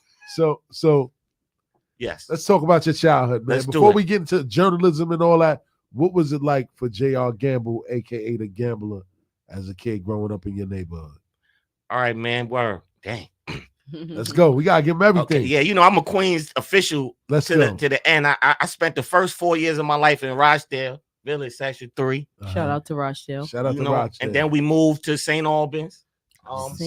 You know, Adelaide Park, aka Black Beverly Hills, or whatever you want to call it. How do you pronounce it? Because I've been pronouncing it wrong forever. I call it Adelaide Park. Adelaide Park. Okay. Yeah. Adelaide Park. That's what it is. Up that name forever. Yeah, Adelaide Park, man. Where a lot of prominent people, Jackie Robinson, Joe Louis. There you go. You know what I'm saying? Count Basie. What that area was it was an enclave for talented blacks. You know, they didn't have a lot of place to live, even when they made money. Right? James Brown. So Lena Horne, James Brown, Jackie Robinson, Count Basie, you name it. All the elite black figures in politics, culture, entertainment. They all lived in this little enclave, Adelaide Park. Archie Spigner, rest in peace to Archie Spigner, rest in peace. Yeah. All you know, the high profile black people, whether it be sports, entertainment, politics, law enforcement. Let's go. Judicial system. Yes. A lot from those areas. So I had a lot of inspiration growing up. I saw a lot of success growing up. My next door neighbor, you know, running for assemblyman, things of that nature. Like my block where I grew up, Dave F. Bluford block is named after my next door neighbor, Mr. Bluford. Wow. Now, cool. 178 is named after him. He was a principal for years. He was an alpha. He ran for assemblyman. He ran for councilman. He was a prominent member in the NAACP, just like his wife. So that area I grew up in, you know, I grew across the street from the Cromie's family. Wow. And you know, I grew up with heavy politics when I was young, like real heavy in the pot, like campaigning, canvassing, going out with my parents and their friends and actually hitting the campaign trail. They were big into that, big into uplifting the Black community. That's what I come from. That's a fact, right? Oh, so now it makes sense, full circle, man. My mom's, if we want to tell, my mom's is the co-founder of a program that used to be called the Jackie Robinson Center for Physical Culture. Now, I don't know if people our age remember that. It was the biggest thing going in Brooklyn. It was an after-school program. My mom started that program, even though she's from Queens. I mean, we got NBA dudes that came out of that program. You know what I mean? Well, Charles Jones played in that program. Andre Riddick played in that program. A lot of dudes out of Brooklyn, because what Jackie Robinson was, it was a program that my mother started with a guy named Zeke Clement. I always gotta give my mother her props. Being from Queens, she started as a teacher, and then she went to thing. And she said, I want to do more for the community. So what they did was they started the center called the Jackie Robinson Center for Physical Culture in Brooklyn. It encompassed 26 schools throughout all of Brooklyn. And it was an after-school program and weekend program. They had everything from African drum to marching band to basketball to computers. It's nothing like it. And it went from like 88 to a good like 2004. And a lot of great, for instance, Kerry Washington, right? Everybody knows Scandal, the big star. That was my show. Her first movie was a movie called Our Song. Our Song was a movie that they filmed using the Jackie Robinson marching band and the Jackie Robinson kids. Wow. So my mother was in Our Song. Kerry Washington was one of the stars of that movie at 13 years old. Had the JRC shirt on, and this is like early 2000s, right? And then she blew up and became big. But Jackie Robinson birthed a lot of talent out of Brooklyn and out of that area. And my mother started that program. Shout out to Mama Love, man. And, she's retired now. But being from Queens, she just as big in Brooklyn, as she was in Queens because she cared about the kids. And she went right to the areas that needed. That office used to be right on Fulton and Tompkins, right there by Risley Dent Towers next to Boys High. So even though I grew up in Queens, once I hit high school, my mother was all in with this program. I was in Brooklyn regularly. Wow. Like regularly because it was in the heart of the hood in Brooklyn, this program. Not East New York on Bedford-Stuyvesant. Yeah, and you got to remember, it's the 90s when she started this program. So that was when the Bloods was really when they just started. They would not mess with nobody from the program. Wow. Everybody knew, protect the kids from the program, take care of the kids in the program. Whether you got beef or not, once these kids are in these buildings, they off limits. And it was a different time because I had so much respect because, the streets was still buzzing and the streets was not good because, like I said, it was a start like the Blood. So dudes was going to jail, coming back to Brooklyn, now starting Blood affiliated gangs, right? So the kids was really going crazy during that time. And without Jackie Robinson, with service like 8,000 kids, Brooklyn would have been worse. I know that for a fact.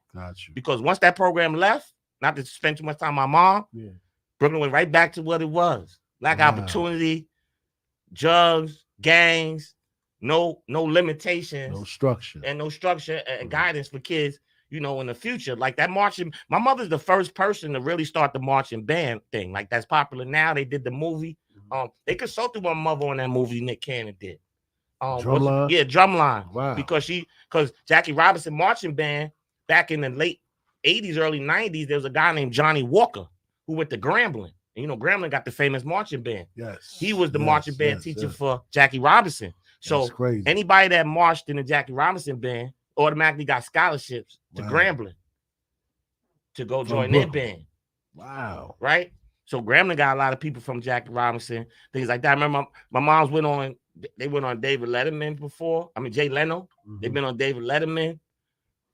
I remember they wanted to do a video game and put the marching band in it. That's crazy. But one of these Sega, right? But my mom said no because it was cursing in the video game. Like that's where the ilk my mom's is from. So you was grounded, man. You had a good foundation around you, man. Yeah, she did in my rap career too, but we haven't talked about that. I was messing with Fab Five Freddy when I was like 11, dog. Shout out to Fab Five. They want to sign us and all that. Me and my man Dave Nieves bought a Puerto Rican test, and my mom's was like, "Wait a minute, you start high school next year." I remember Freddie was like, "Yo, he got mad talent. We had the songs and everything," and he was like, "Yo, we want to get them in the studio." Wow. Like, and she was like, "No. He won't be rapping. Freddie. He won't be in no studio. He going to high school next year. She said You we know? don't got time for that. Word, none of that. None of that. She's why I'm tomfoolery. still middle class. Wow. Thank you, Mom. Shout out to Mama Love. So, and I'm That's glad right. you bigged your moms up Oh, because yeah. a lot of people See the don't foundation. Really, No, and my fact. pops, you know, A lot my of people foundation. don't You really, see the Tyler Perry facts. movie, right? That I just already came know. out Yeah. about the 778. What's it? They called the women who he just did a movie about the black women who were the male people in World War II. The women. It's like the 778 or something. I should know the name. Nah. My grandmother was one of them women. Oh wow. Tyler Perry just did a movie on them. And it being all the black women that worked in that particular mail office. The mail was very important back then. Mm-hmm. Dudes, you know, they didn't have no phones, no way of contacting their family for years. Mm-hmm. Getting your mail is the difference between a guy losing his mind in World War II or being able to get back home. You know, my grandmother was one of them people. I just want to give a background on my family. And to end it off with my pops, not to be too much, my pops and his father, my pops was the first vice president of the South Street Seaport. People don't really realize that. My pops built the South Street Seaport back in the 80s. He was the VP of that whole shit. I'm talking about when it was just a meat market, Fulton Mafia meat market. Wow. Before everything, I'm talking about 84, right? My pops was the VP. He was young, in his 30s at the time. He was the guy that helped build South Street Seaport to what it is today. Of course, later on, they let him go. We talking New York or Philly? No, the South Street Seaport right there in Manhattan. Got you. My pops, he was the first VP of that in 84. The first VP they ever had. I used to go out there all the time. Then my sisters go out there, my father, he did that. And then his father, my grandfather, he's the 7th black fire chief in the history of New York City. It's a prominent background, kid. Damn. You know, with all of that. Focused civil servant workers and people with, you know, dreams, just trying to do the right thing. So that's my foundation. Just to give an idea. Yeah, that shaped my you. Foundation. That shaped you, man. That's crazy, that shaped me, man. right. So with everything you broke down with your mom's, with the Jackie Robinson Center, seeing your father do what he does, how did you get introduced to the world of journalism then? Okay, so writing's always been my thing. Mm-hmm. Like ever since I was little, I had a knack for writing. I wrote my first song when I was 5-6 years old. I always loved music, and you know, talking about my song? Huh? What kind of song? Like what? Pop song? My first song I ever made was a song called "Beautiful Star." It was an R&B song. Oh, I still remember the song. I'm not gonna sing it, but I remember the song to this day. I remember I wrote 2 verses. I wrote a hook. R&B. I love to sing. I used to love to sing when I was little. I sang to all my girlfriends. All of them. I did. I sang to all of them. I love to sing, and I love music, and I love writing. Right. How did you learn song structure back then? Okay. I personally now we going 30 years later, everybody great in music. So it's a little different, right? Like everybody think they great in music. So if I say I love music, I can stand online with 1 million people now, right? But no, I was really into music. When there weren't a lot of people writing songs, freestyling, and all the stuff I was doing when I was young, to the point where, you know, I grew up right up the block, 2-3 houses down from Jerobi, Tribe Called Quest. Fife grandmother lived on the corner. So he used to always ask me when I was little, yo, let me produce for you. Because I just go on the block, go right on the corner. And I wrote poetry, which is like rap music. It's the same thing. So I always had lines and bars, and he always be like, yo, let me produce an album for you. And I'm gonna be honest with you, when I didn't know, not have no clue what he was talking about. That was my man. He used to be like, yo, let me produce an album for you. I used to be like, I don't even know what that is. Fife. My man Fife, rest in peace, my brother. Yes. I used to be like, I don't even know what do you mean produce? Right? We gonna make a song. It's just like it never really materialized. I remember he always used to ask me that. Like that was my thing. I was known for writing. I was winning writing awards. Oh, write a story about fire prevention. 5th grade, wrote a poem about fire, one for the whole city. We did a competition for the Harlem Renaissance in the 7th grade.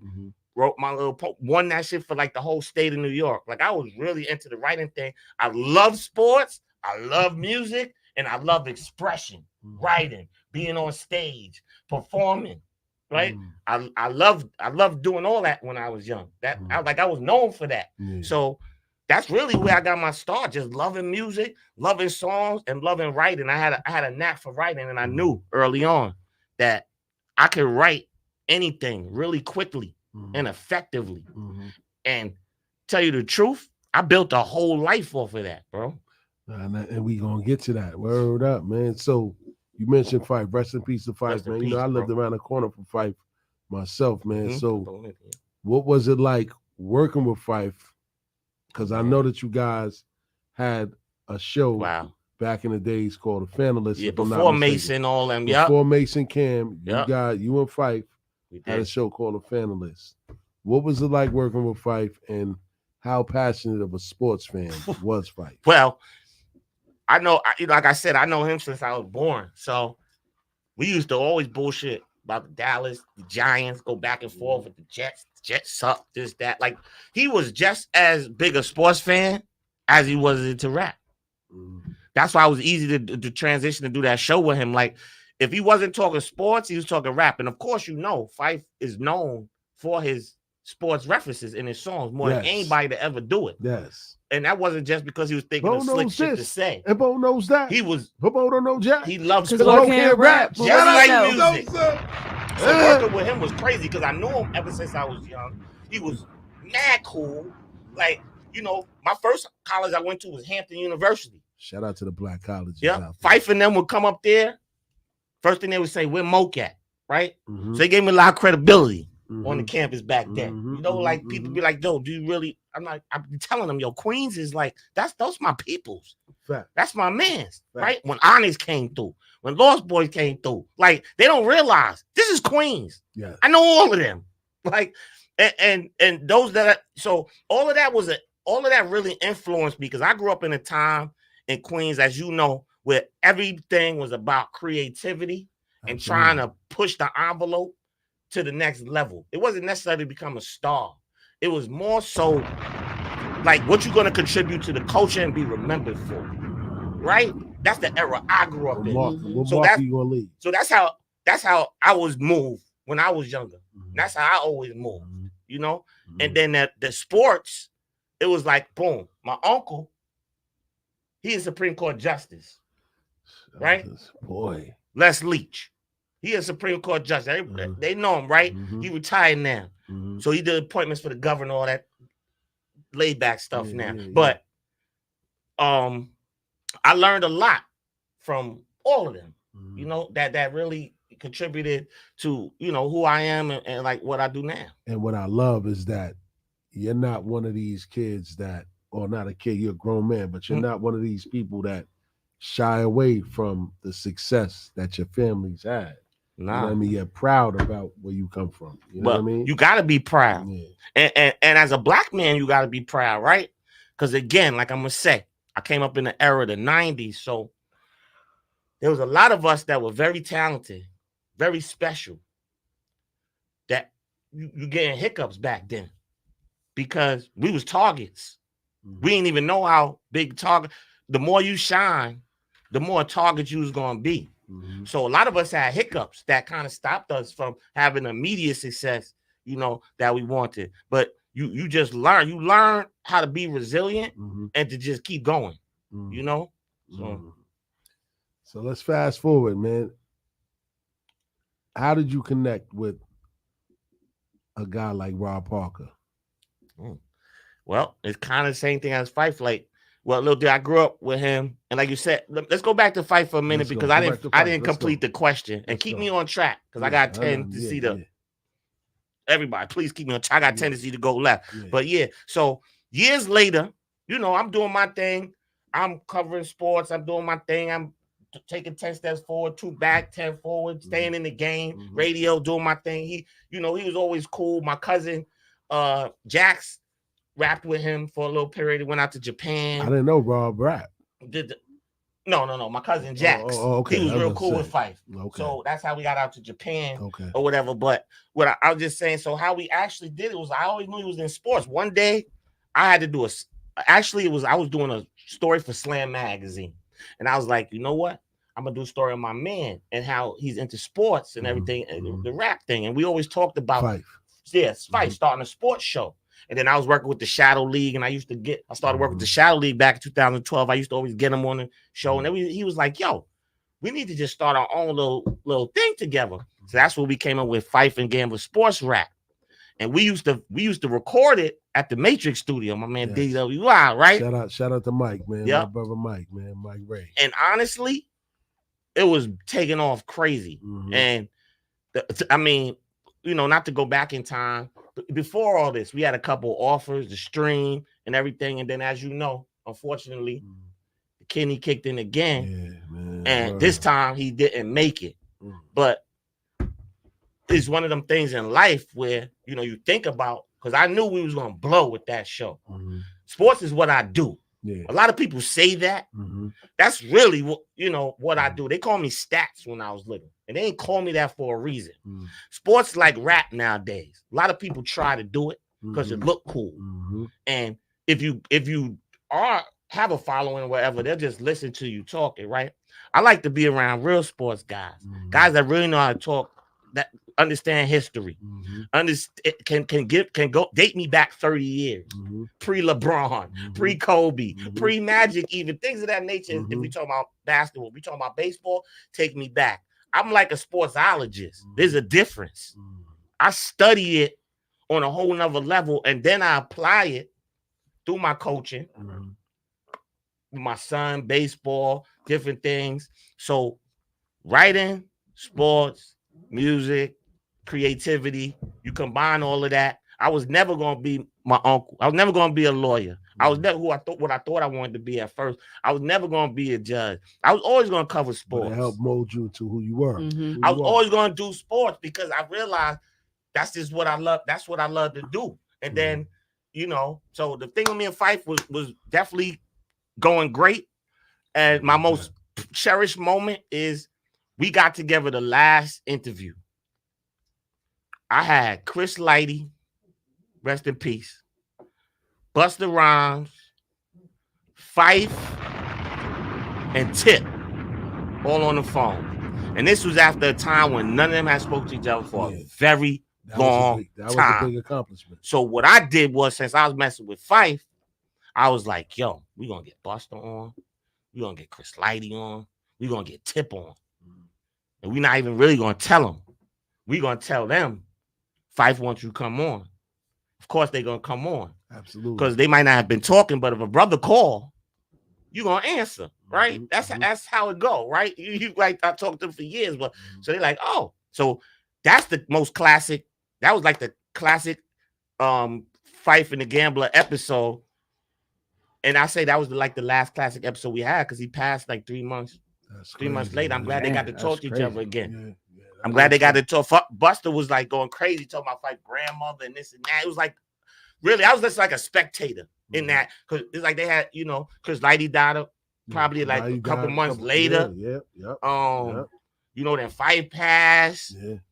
And it was kind of wild, but yeah. And then so you asked me, we'll go to Rob. How I hook up with Rob. Yeah. Rob from Queens. Rob from Sayers Avenue. Right around the corner from me. Adelaide Park in Queens. So Rob, as you know, who's the Rob that we talking about? Rob Parker. Rob Parker. Martin Van Buren, Hall of Fame. Parker. I mean, we know, but we might have listeners that don't know. Oh well, you know what I mean? Rob Parker's a journalist. Yep. You know what I mean? Fox Sports. You know what I mean? He has his own pod. Okay. Him and Chris Bouchard. They have their own pod. One of the highest rated afternoon sports shows in the country. Yep. Just for the clarity to the people that's listening. Sure. Rob Parker is decorated in this journalist space. Oh, big time. He's Hall of Fame voter number, I think, the 700 Hall of Fame. Even though he be having some wild takes, I fuck with him, but he be bugging out. That's the game, though. He be bugging out sometimes. That's what keeps him in the game. A lot of people don't like his takes on Tom Brady. He got some famous takes on Brady, calls him the luckiest of all time. People hate that, and he has a couple other takes on LeBron and things like that. But Rob's my man. Rob. So Rob, was a columnist back in the days when it wasn't social media. It was none of this. It was like if you're a columnist in a newspaper, everybody went to the newspaper for sports. You was very well known. And he was one of the few black columnists. First at the Daily News in the 80s, right? Yeah. Like, Well, then, it it was different back then. He go back. So I used to see his picture in the corner store. Right in the corner store. Disco Deli was the name of the store at the time. Wow, he said Disco Yeah, Deli. it was run by a lady named Julie. Everybody know Julie. Everybody know Disco Deli. It's right in the corner, say his ass, right? So shout out to the back streets. yeah, shout out to the back streets. If you're not from Queens, you don't know what you're talking about. You know what I'm talking right now. Right between Bricktown. Tiff don't even know what size is that. Yes, I do. Huh? No, you don't. Yes, I do. What park is over That's there? Roy Wilkins. Let me see. What? Someone. No. What park is closer there? Hold on. It's Roy Wilkins. Yeah, there's a park that's even closer to you, right? It's Roy Wilkins, and then it's the park. Liberty even closer. Hold on, don't tell her. Is that St. Albans Park? All right, so. Okay. That too. Yeah. Yeah. Okay, we A got couple parks over there. Yeah. All right. My aunt you used know, to live right in them back streets. So I used to walk into the store still. You got day. it, so I see you. Like, I see hold Rob on. picture on the wall, on the thing, his columns, and I'd be like, always ask Julie, who's that? She's like, a Rob Parkey, right, for the Daily News. I'm like, yo, I want to do the same thing that he does. Can you introduce me? Time went on. Wow. Time went on. Mm-hmm. Time went on. She was like, yo, I'm gonna give you Rob's number because I was almost in college then. She was like, cause he's in and out of town. I never ran into him, but she still had his pictures up. Gave me his number. I had to do an assignment for school, right? I started in VA. I finished school at Queens College. I came home, finished school here. I wasn't playing baseball no more, none of that wild stuff I was doing. It was like from baseball to crazy stuff, right? So it was like a big spectrum. That's what happens when you're well-rounded from Queens, right? People don't realize Queens dudes is just different, right? We could be in the stock market, then we could be gun butting you the next day. That was Queens back in the 90s, right? Do not sleep, bro. On my 4.0 grade point average, I will dice you, brother. He said I got a 4.0. Dice you. I ain't lying. I will dice you. You know, especially. It's a lot of CEOs locked up right now. Yeah. Made the wrong choices. Made the wrong choices. That's you go. it. So, you know, I finally had to do an assignment where I do a breaking news story. So I said, hook me up with this guy. I called him up at Daily News. He tells the story a lot. By mistake, he erased my message. You know how you used to be back in the message day. He's just going through messages, bang. He's like, damn, I hope this kid called back. You know me, I'm relentless. I call back 3 more times. I hook up with Rob. I do the story for class on him. He checks it out. He loves it. I got a good grade on it. He automatically says, yo, you're a pretty good writer. I'm going to hook you up with my people at Newsday in the sports department, the high school sports department. Look at that. Right? 95 this is. He was like, just go in there and tell I sent you. So hold on, you ain't write no stories on 3D? I might have. 95? Hold on. Yeah, I might have. I covered high school sports in 95. Uh-oh. My first byline was by who you think? What year? My graduating year was 97. Neil? Nah, my first Wait. byline. Go ahead. Because there's a couple people I work with around that time. With Newsday, though. Newsday and because I know Newsday, Daily News. Newsday. It was probably either Roger Newsday Rubin or and Tara. Daily News. It was Daily News. It was either Roger It was a Rubin. dude named Chris something at the Daily News at that time. I forgot his last name, but my first byline, I got the article. Stephen A. Oh, Stephen A. Stephen A. was my first. Yeah, I was one of his first for the articles. Philadelphia Inquirer back then. So No, that must have been a before tournament. before he went to Philly, he was working for the New York Daily News. Okay. I was one of his first articles. Like he Okay. called the house, all that. I spoke to him. Get the fuck out. Yeah, That's word to my daughter. Yes, he called my house. I was in 8th grade. He called my house. I spoke to him. Well, I got a wild story Wow. from my first real thing I did with Newsday. I was with my man Calvin Watkins. Calvin Watkins. He been working in Dallas. Calvin Watkins. Yeah, that's my was man. for the Post or the Newsday. Newsday. He covered high school Newsday. sports. Calvin Watkins gave me Player of the Week. Oh, And Yeah, for that's the my Newsday, man. For the Newsday. Yeah, Yeah, that's Calvin my man. Watkins. Yeah. Yeah. Back then, and the wild part is Short, dark skin, goatee. My- Calvin Watkins. my first 2 assignments with Newsday when they brought me on. The first one was, and they used me specifically because I was young. So I got three stories I want to tell you about back in my day. Let's go. The first one is Lamar Odom. So Shout Lamar out to the L Train. L Train was Shout out getting to 3. He recruited. bought L Train. Where you bought him to? Where you bought him to 3? My boy Elder aim high. Ah! I don't know what it is. Yeah, That's that my was his guy. point That's my guard. guy. That's my guy. That Yeah. was my guy. He was doing them visits to UNLV. Remember, got caught up. Remember, he got caught up at UNLV. Wow. Me and Calvin broke that story. Now let me tell you how it go. He on a recruiting visit. He get bagged on some prostitution or something like that, right? No, don't say it. Listen, He was in the brothels early. Early on his visit. Oh, right? God. It's like 90 something. So he get arrested on a visit, right? So he come home. He lived in He's Southside paying for with the his buns grandmother. early. He lived in Southside with his grandmother. I have a confession. Oh shit! Go ahead, 3. You was with him too. I was with L. When he got bagged? I was with L. That's crazy. It's too small. It's too separate, right? It's just too many separate degrees. Degrees of separation is too small, brother. I was with L when he got back. So hold on. So we go to the crib. We're going to get back to you. So we go to the crib. They like, yo, the Daily News about to do a story on LO, right? Niggas got caught out. So we say, fuck that. We not going to let Daily News beat us on this story. I know where he lived. I knew where the grandmother crib was, right? 150, whatever. So right off of the Linden and the Van Wick across the street from the park. So we go over there. Come home soon. We come to the door. His grandmother answer. We like, yeah, we with news day. We just want to talk to Elo. Remember, this is before social media, so he don't know we know, right? He think we just coming for a regular interview. Yeah. So he's sitting up in his couch. God. When you first come in the house, there's a couch there. So we big long sitting up in the couch. He's like, what's up? Blah, blah, blah. Then we start talking. We like, look, we know you got bagged. He said, his eyes said, word. He was like, oh man. I was like, listen. We was like, listen, though. Listen. It's better you tell us, the brothers, so we can frame it. I was doing my job, so we can frame it right. That you tell them what, that you tell them what's going on. So we interviewed him. That was like my first big hit. So we was the first people to interview LO. It didn't affect his career in the least, right? Interview him after that little mishap in Vegas. So that was my first little story. That was my first 2 weeks on the job. Then I realized I was an asset. Because there was nobody in that office that could drive to Lamar Odom house, get let in. Wow. Nonetheless. And then be like, yeah, but we reporters. And we know you was bagged on some Right. Hold on, man. That's my first story. This is back in 96. I got stories for days, bro. Wow. So do you believe this? People don't know crazy. Like this life I live. Look, I've heard other things. Trust me. God. Nothing is non-believable. The second best story, though, and I'm just talking about my first couple years in the game. The newspaper business ain't even the same no more, right? It's completely different. I'm talking about my first couple years in the game. Let's go. I'm 23, 24 years old. Let's go. Then I remember when Biggie died. Mm-hmm. Okay. Nobody in the office wanted to go down to Brooklyn to cover the parade the next day. Remember when they drove through in the limo and Little C's and all that? Yeah. So again, me and Calvin Watkins, I tell Cal. Shout out to Calvin Watkins. Yeah, that's my dog. I call Cal. I tell him, yo, we gonna go out there.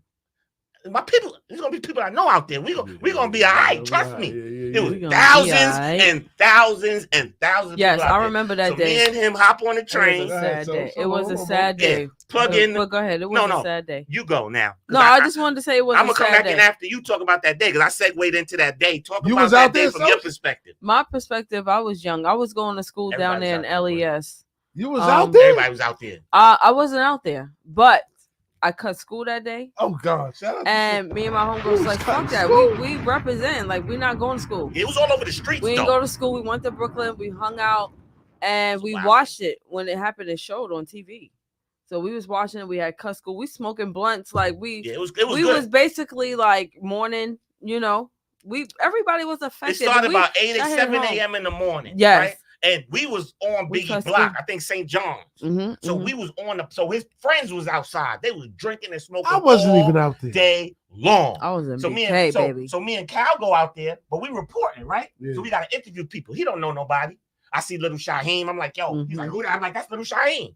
Get an interview with him, right? Shout out to the Rocket Child. Shaheem be like, what's up, though? He's like, yeah, Biggie, you know, writing the shit down. That's back in the days of the real reporting. We got a pad out there. We don't got a recorder, nothing. Phones don't exist with video, so we got the pad. I see mad people. We see Shaheem. We see like 30 rappers, and I was just showing him who everybody was, and then we would go up to them and interview them, right? And I clearly remember I'm just saying from that day, because now it's history. When C's, because we was right on St. John, because they made sure they drove down that block. When C's and Lil Kim came through in the limo, people stood out there all day long just to see them drive through the block in the limo. I remember C's came out the car. He went like this. I remember vividly. Lil Kim waved, she had her glass on. People have been out there smoking, drinking, and wilding for probably about 9 hours before they came out there. Once that pass through happened, it was like anticlimactic. They started wilding, jumping on cars, flipping cars over. What? Remember, I rely on best style. Shut it down if I die. They took that shit literally. That's all they was saying. Shut it down if I die. Niggas start busting off. They put the music on. They start playing his music. It was crazy. Chicks was butt ass. When I say butt ass, they was walking around, bare breast, Biggie written on it. All type of crazy stuff, right? That day, Stills was out there. Was so incredible. That day was so incredible. You had to really be out there. Shout out to Jessica. She said, Tiff Sosa, you was cutting? Oh. I was cutting. I cut that day. Yeah, you had to be out there. I went to school in LES. I cut school that day. Everybody was out. Everybody Me and my homegirl, we was smoking, drinking. We talking about when Biggie passed? Yeah. When I was upstate. I was upstate. The Memorial Day when they drove we was sad. We was sad. Yeah, we was all out there. And we was working. Yeah, we had a good. We came back with a good story. We was out there till nighttime. We was out there. I got me a couple numbers. All that. We was good. Yes, Jessica, I was outside. Yeah, we was outside. We was outside drinking that night. That's a fact. That was good. That was my second.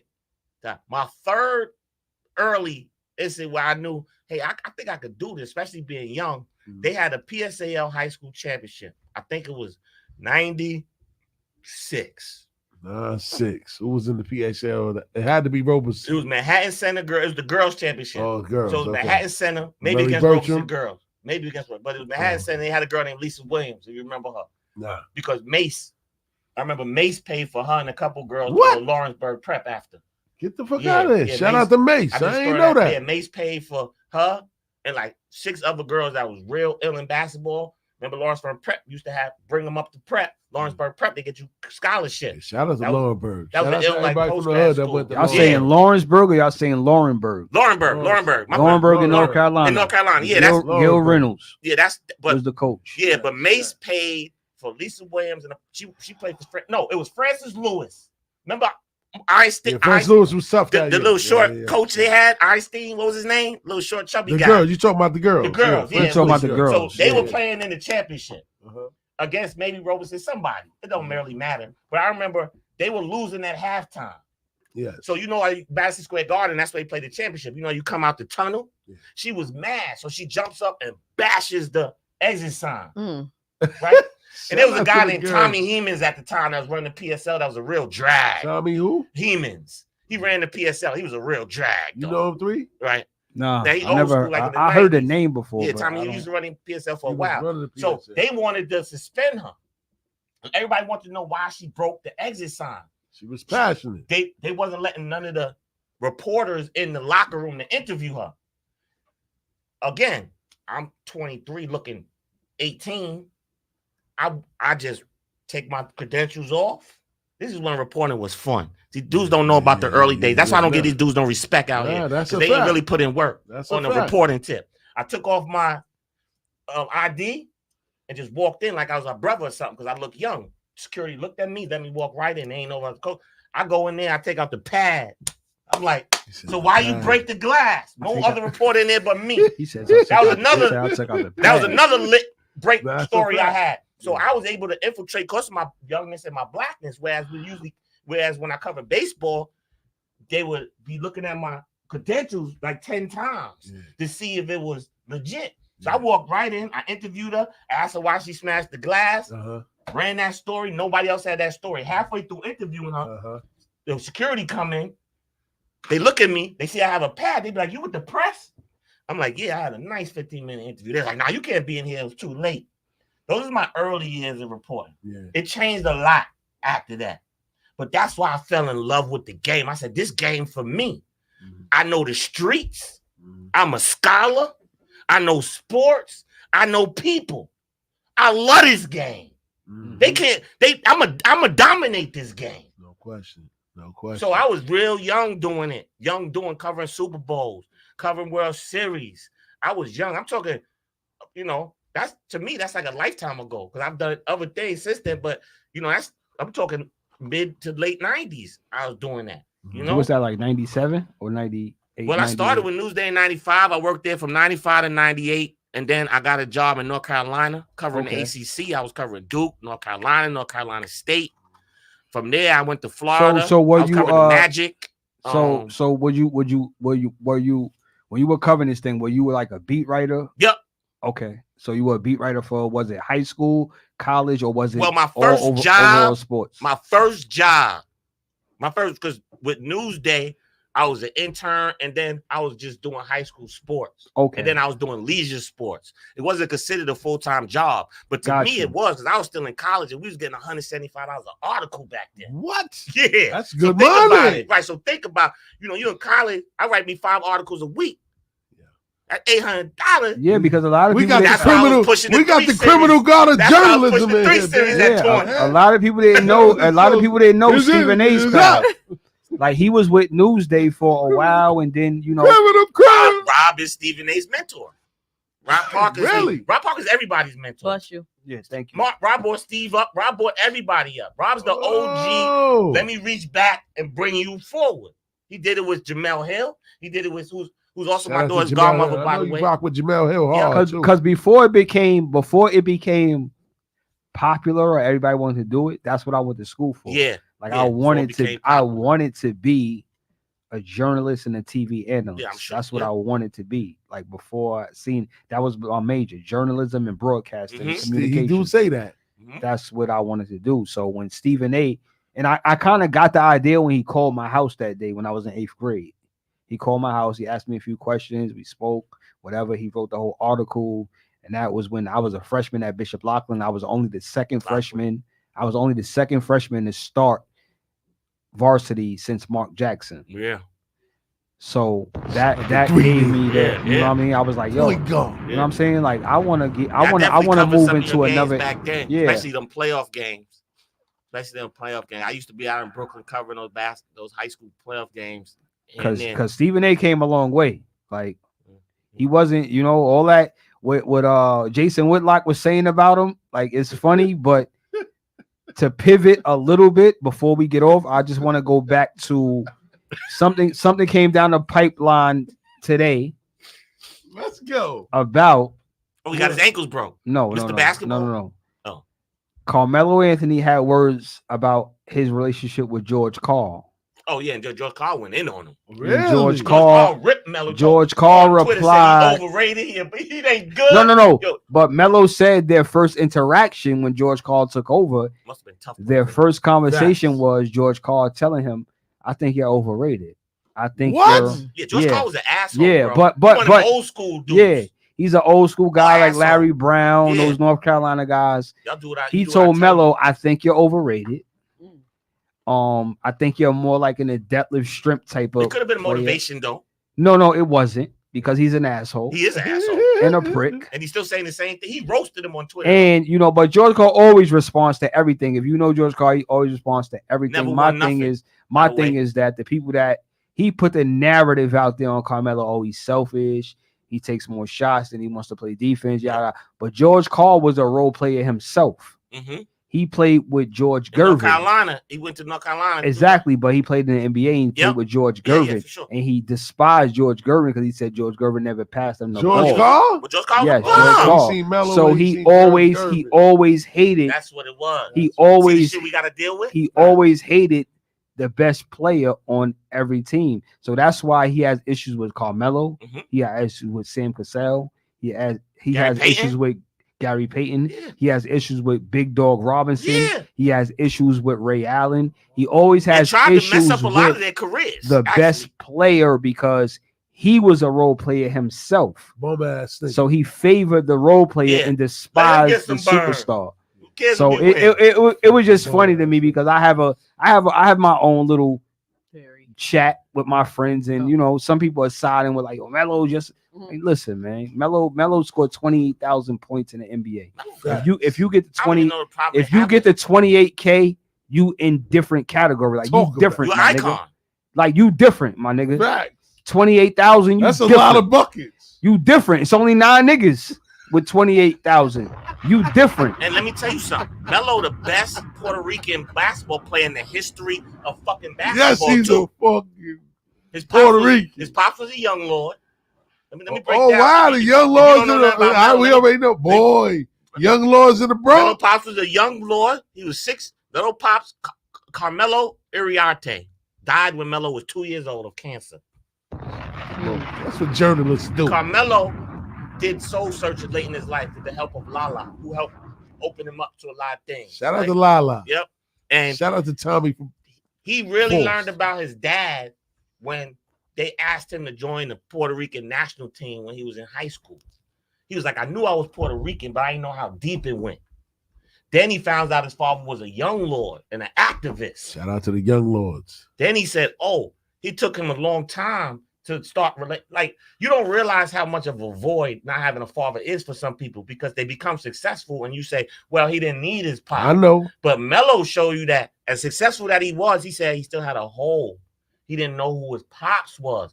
And then he would think about But those be the kids that make I need my dad. He's like, when he was going to college, he was like, damn, now I need my dad.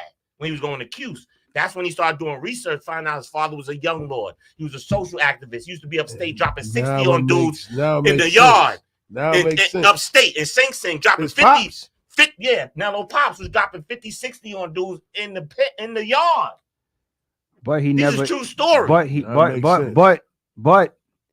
had 6'6". But he had a secret child and he didn't acknowledge her to the world. Yeah, I know. Oh boy, we're not talking about that. 3. Yeah, I bet you don't want to talk about that. Melo, you talking about Melo? Yeah, Melo got one. Jay-Z got one. He still ain't claiming. Dude look just like him. Oh God. Another dude country, just look right? just like Jay. The dude at the kid in Maryland. Maryland. The whole state know that's Jay-Z's baby. Okay. That's a fact. That ain't whole. Ain't there one overseas? See? And that's why the kid can't get no bread. What Because about people like overseas? you. I thought it Because was of people like you. Hey, Hove kid. That ain't Nigga Hov, look son. just like Why him. did I think it was overseas? No. Only reason I'm saying that. my Hold son. on. Wow. Fuck how he look. What I'm Right. saying is. All right. What I'm saying is.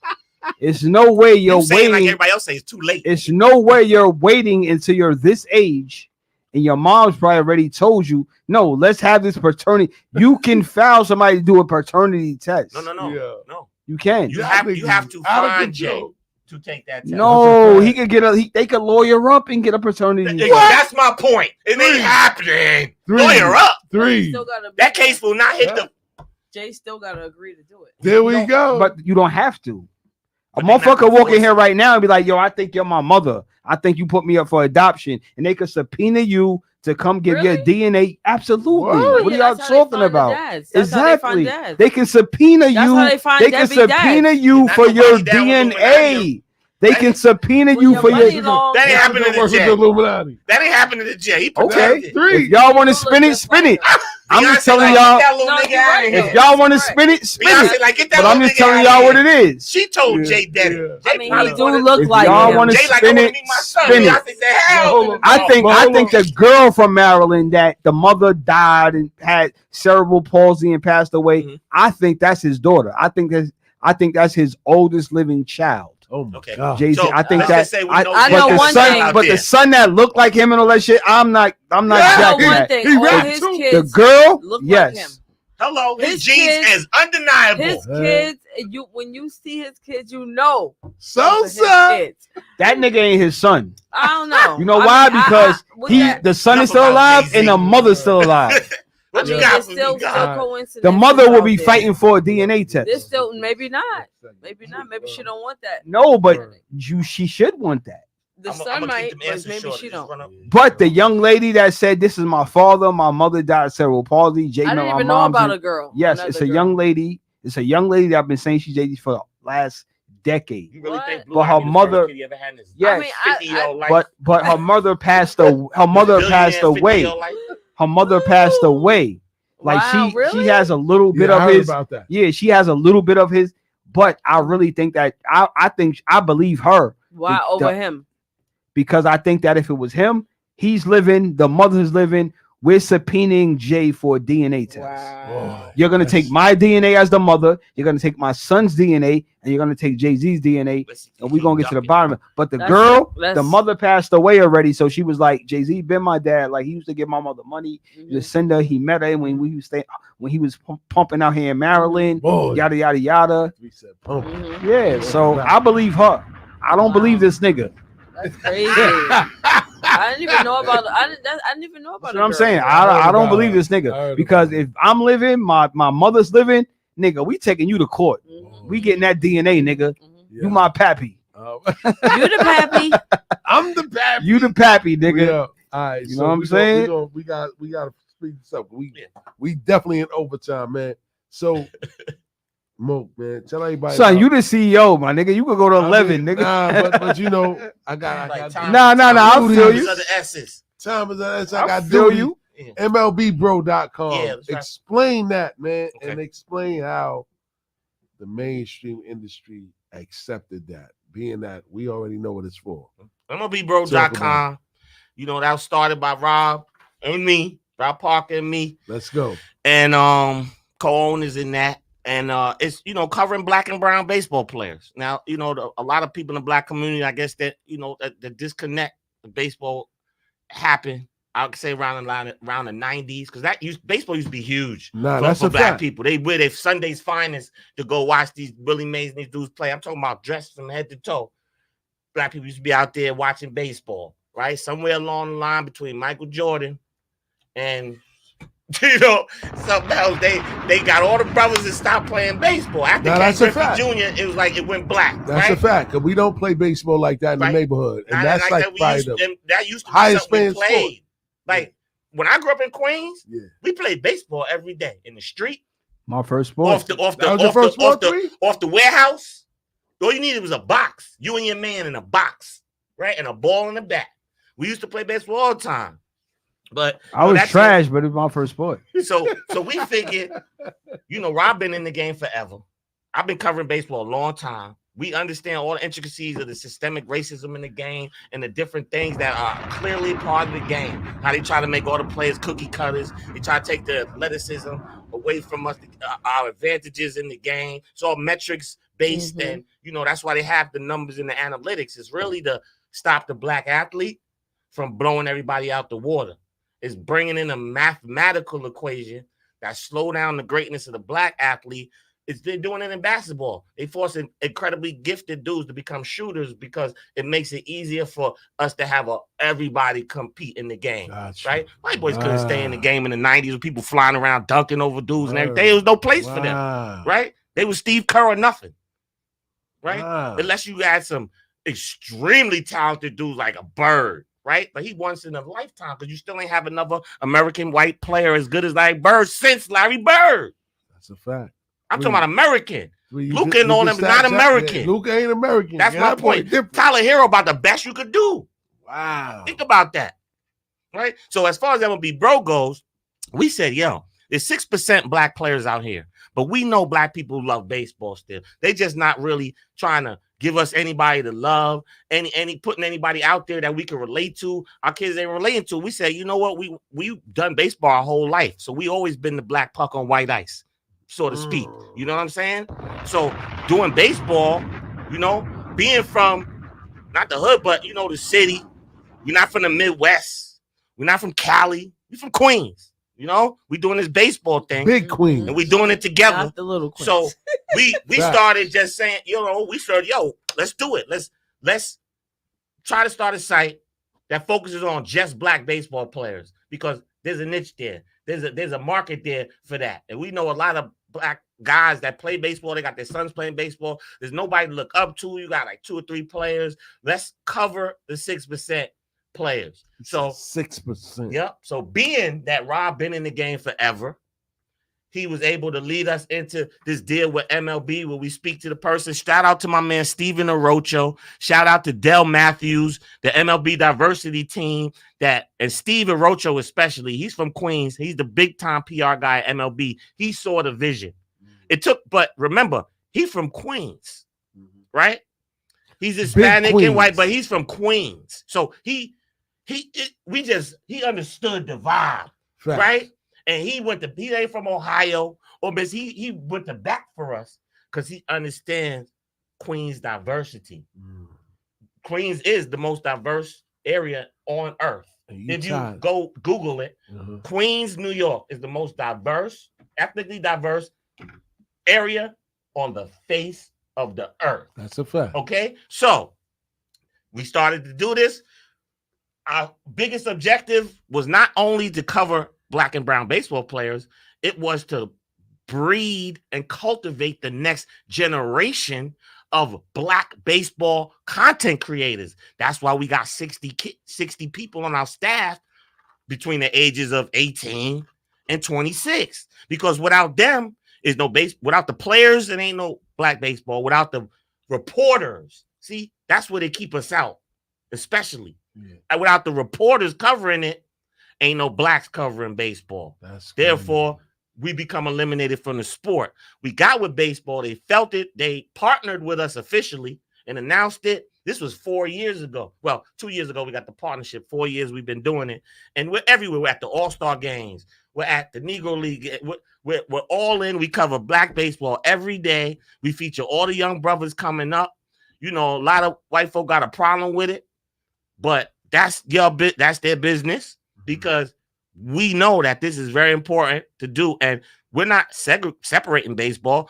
Baseball should be an all-inclusive game. But let's not ignore the freaking history where they wouldn't let us play to 1947 when Jackie Robinson was allowed to come into the league. We had to start our own league, the Negro Leagues, because they didn't want us to play. They said we weren't good enough, smart enough. They just didn't want us there. Jackie Robinson broke the color barrier, and you see, we took over the game.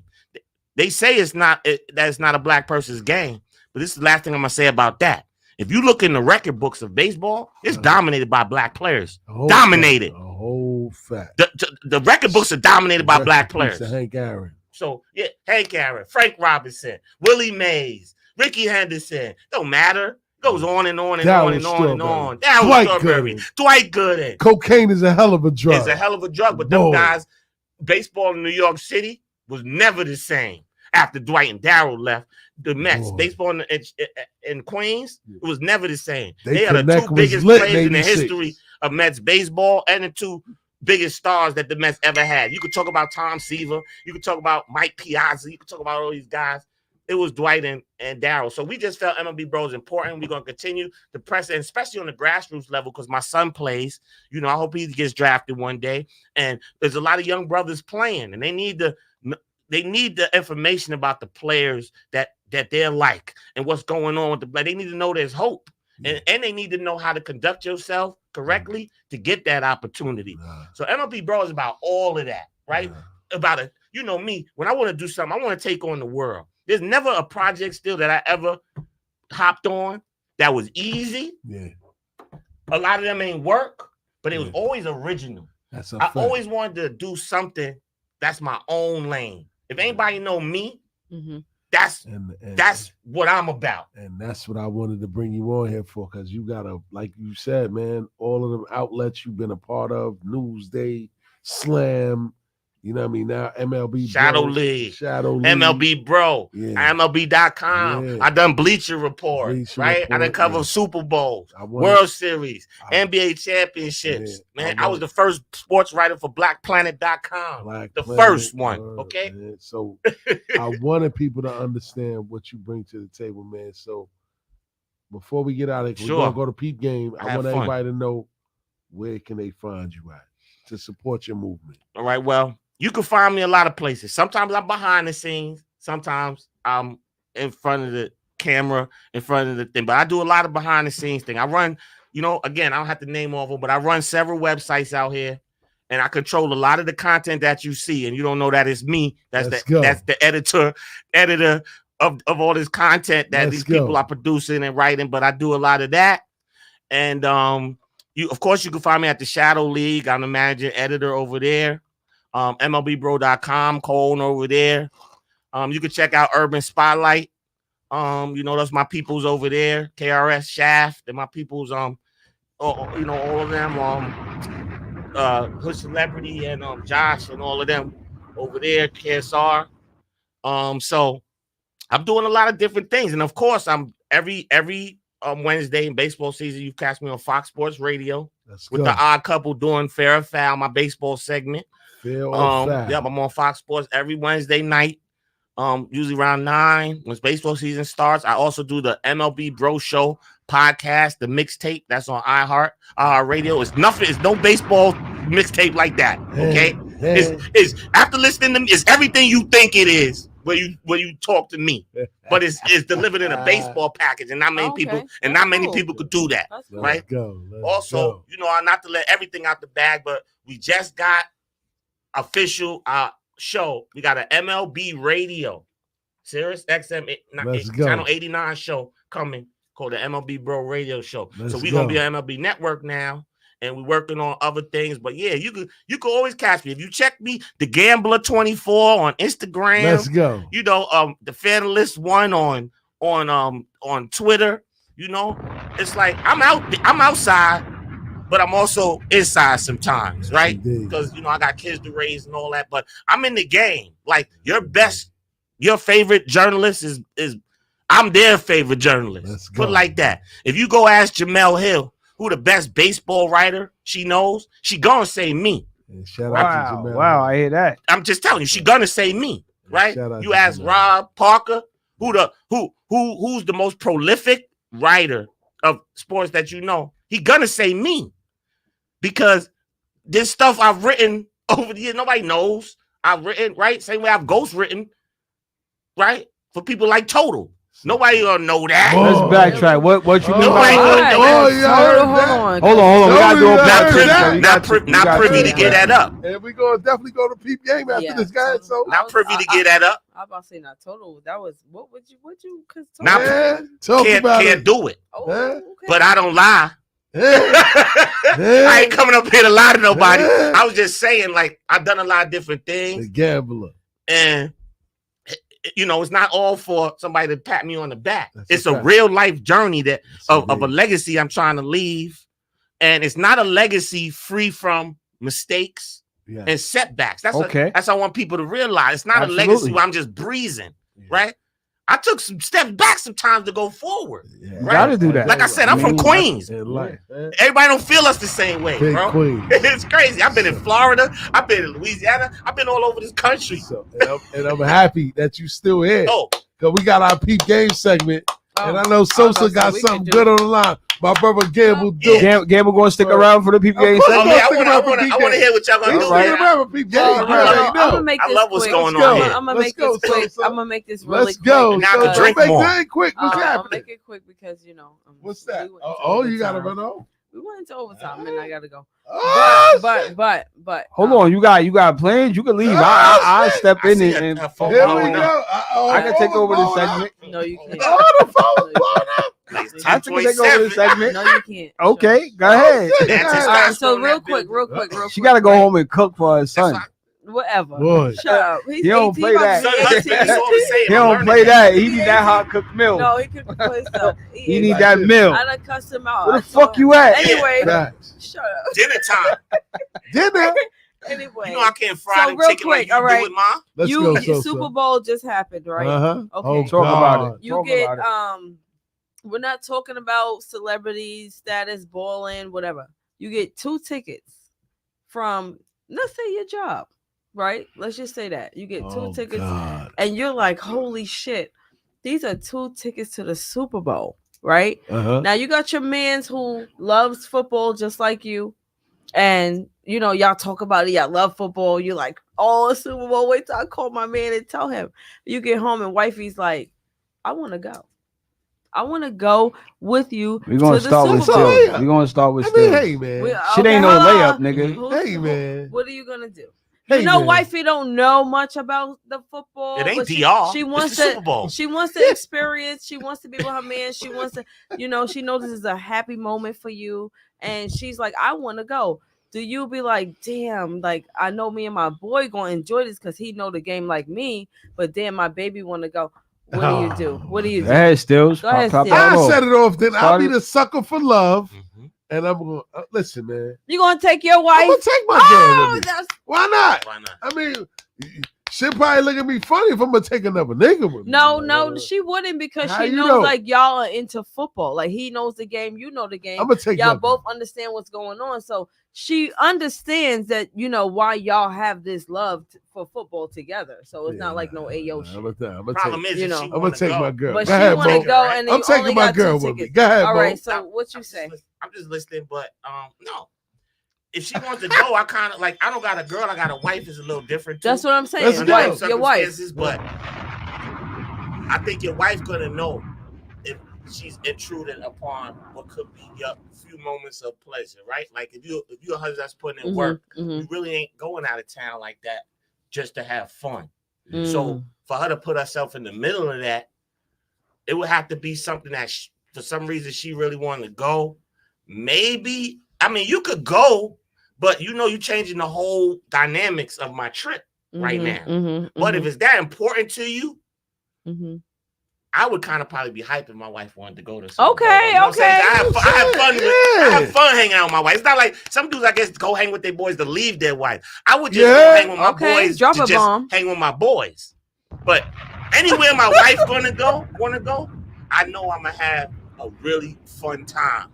Drop another if she go. Drop another bomb, so okay. So she really gonna tell me that she can't go. That she can go. I was in Vegas for Rob Parker 60th party last month. I booked everything for her to go. My daughter had a volleyball trip. She deaded me. Okay, for your daughter. Oh, okay, naturally. Yeah, I hated it though. I know. The trip but wasn't the same. I would have deaded you. Wasn't the same without her. Yeah. Right? Yeah, I would have deaded you. Yeah. All right, what 3D? What you doing? Go 3. What Go ahead, you gonna be like, damn well you don't care about this damn football. Like I'm out with my boys. Fuck all that. Let's go. Tell the truth. Everybody pick it different. Fuck all that. Who going? You're not going. Right. You're not going. A lot of people feel that way. That's my time. Hold on. Because you ain't watched one fucking football game with me all season. Now because we going to the fucking chip. Yeah. No, I'm taking my man. That's when the wife come in. Yeah, I'm taking my man that's going to cherish this for a lifetime. After you do the work, she like, I'm not even a football nigga. I'm a basketball nigga. So you don't mind sleeping on the couch for a few days? I've never slept on the couch in my life. We're not talking about that. Oh, look at you getting mad. You're annoying. He said, I'm not a sorry nigga. No. Annoying. Listen, anytime I got sent to the couch, I found my way to the bed. Okay, well, listen. If you the MVP, then you the MVP. But I'm not. Listen, I'm not. Hold on. I'm not curbing my man who loves football for my lady who don't give a fuck about it. Listen, we could go on a trip next weekend. But I gotta take Stills to the game, baby. Okay. You gotta respect that's real. that. That's real. I'm gonna take Stills to the game, and we gonna go to AC next weekend. Okay, so he said AC. Gonna say, look, boo, what if she make that an issue though? You know damn well you don't care about this game like that, and this is something that'll mean something to my homeboy. Who we watched the game. We be in the just want to go just to go. And this nigga want to go because it's life changing. He want to go because he gonna really enjoy this. Yeah, he gonna make me do that to my boy. So you sticking to that? So yes, I respect that. It's life changing. It's life changing for my man. It's her just wanting to tag along. So let me take him because he never experienced a Final Four. He never experienced the NBA Finals. And y'all watch games together. Like you don't even watch basketball. You don't even watch football. So why would you want to occupy that space? You just want to go on a trip. She want to start to. So that's what I'm asking you. So if you was on the end of this deal. And your man is like, nah, stay over. You stay here while me and my people go. How would you feel? I'm gonna be like, I'm gonna understand. I'm gonna understand. They gonna be mad when you leave and love you when you come back. I'm gonna have an attitude. I'm not gonna lie. I'm gonna have an attitude. They gonna be calling your phone forever while you out. But I will understand if that's what he really chooses to do. I won't drag it too much. I might throw a little brat fit just for a little bit, but I'm not gonna drag it too much because I get it. The guys they watch football. They be in the man cave. This is what they do, and I will understand. Even though I will be a little. And I had a partner in a similar situation where he got free tickets to the Essence Festival. Mm-hmm. And No, That's a Essence, whole different that's ball. Well, different. your lady ain't gonna let you go to Essence. No, Fest. no. Hold on. Y'all ain't let me. throwing panties by the time Boy. Y'all ain't let me finish. God, three. And Y'all ain't let me they grown. finish. They do what they want at the Boy. Essence Fest. It was my other man's birthday, so he said, "Yo, you know what? I got these free tickets off the Done radio. already. He won them off the radio. Mm-hmm. He was going to take some with him. Like, I oh, it's bet your he birthday was. weekend." Yeah. Mm-hmm. Shorty wasn't feeling like, oh, what the fuck you It's mean? not Like, the, you know it's what I'm called saying? the MILF Fest. But not I the to- Essence hold Fest. on. It's the MILF Fest. But I told him, I Sure said, thing yo, for the Essence Fest. he said, nah, it's his birthday. I was just like, I said, no, son. I'm like, yo, take your lady with you. Mm-hmm. Take your Good lady move. with you. Boy. That's Drop a a different. bomb. It's a different Shut up. Drop environment. a bomb for the good advice. It's a Oh, different. It is. Lord. It's a different Drop a bomb for the good environment. It advice. is. Oh, It's a Shut different up. environment. Y'all niggas, Oh, okay. y'all Yeah, niggas, we you get, way over. y'all can catch a Nick game. If anything, Yeah. she'll You know what I give you mean? that. Take your lady, Right. and Yeah. he took my advice, Good. He's and still married. he took his lady with. He's still with his lady, but he took my advice. He took his lady with him to Essence. They had a good time. Mhm. I'm like, y'all niggas go catch a Nick game whenever. That's right. That's You know what I'm right. saying? Essence. I That's was a like, whole. fuck you That's gay? a. Right. You know I what I'm would have saying? had a problem. That's a whole different sandwich I mean, than nothing against Super it. Bowl. Right. You get what I'm saying? So it's like take your Yeah. lady to Essence and You're not at the do Super that. Bowl to hook up. Yeah. Yeah, You're you not. just going. Essence Fest, you can do that by mistake. Yeah, Because You might the see- women that go to the Essence There you Fest, go. 90% of them are single, and this is their wild out weekend. What do you I would mean? think. Essence Fest. Yes. Yes. I ain't never been Going this Recently year. divorced. Boy. Essence Fest is Me like I and will be Stills going going this this for year. I'll be going for this 40 year, and over man. women. So that's like Essence Fest is the pop off for 40 and over women. got But it. we, know. but hold on. I know. Me and Stills is going. We not Hey, even man. on that type of Yeah, you time. are. You're gonna have a blast. No, we not. But Hey, the man. We networking. Essence Black women Facts. culture. We networking, Yeah, bro. I'm I've never been. I'm gonna need to be there, Right. As your Right. significant. Yes. But if I got I'm gonna need Essence to be there. or them hips Final is gonna be Four, moving Thank you. around. That's all I'm saying. Them booties. Yes. It's not gonna be. And I Boy, be she drinking. said It's them gonna be booties. classy women there, and it's gonna be. You well, can't have a it's one night supposed- stand with It's a gonna be classy classy No, women. no. I'm saying those. Who they will calling be in? attractive. My wife.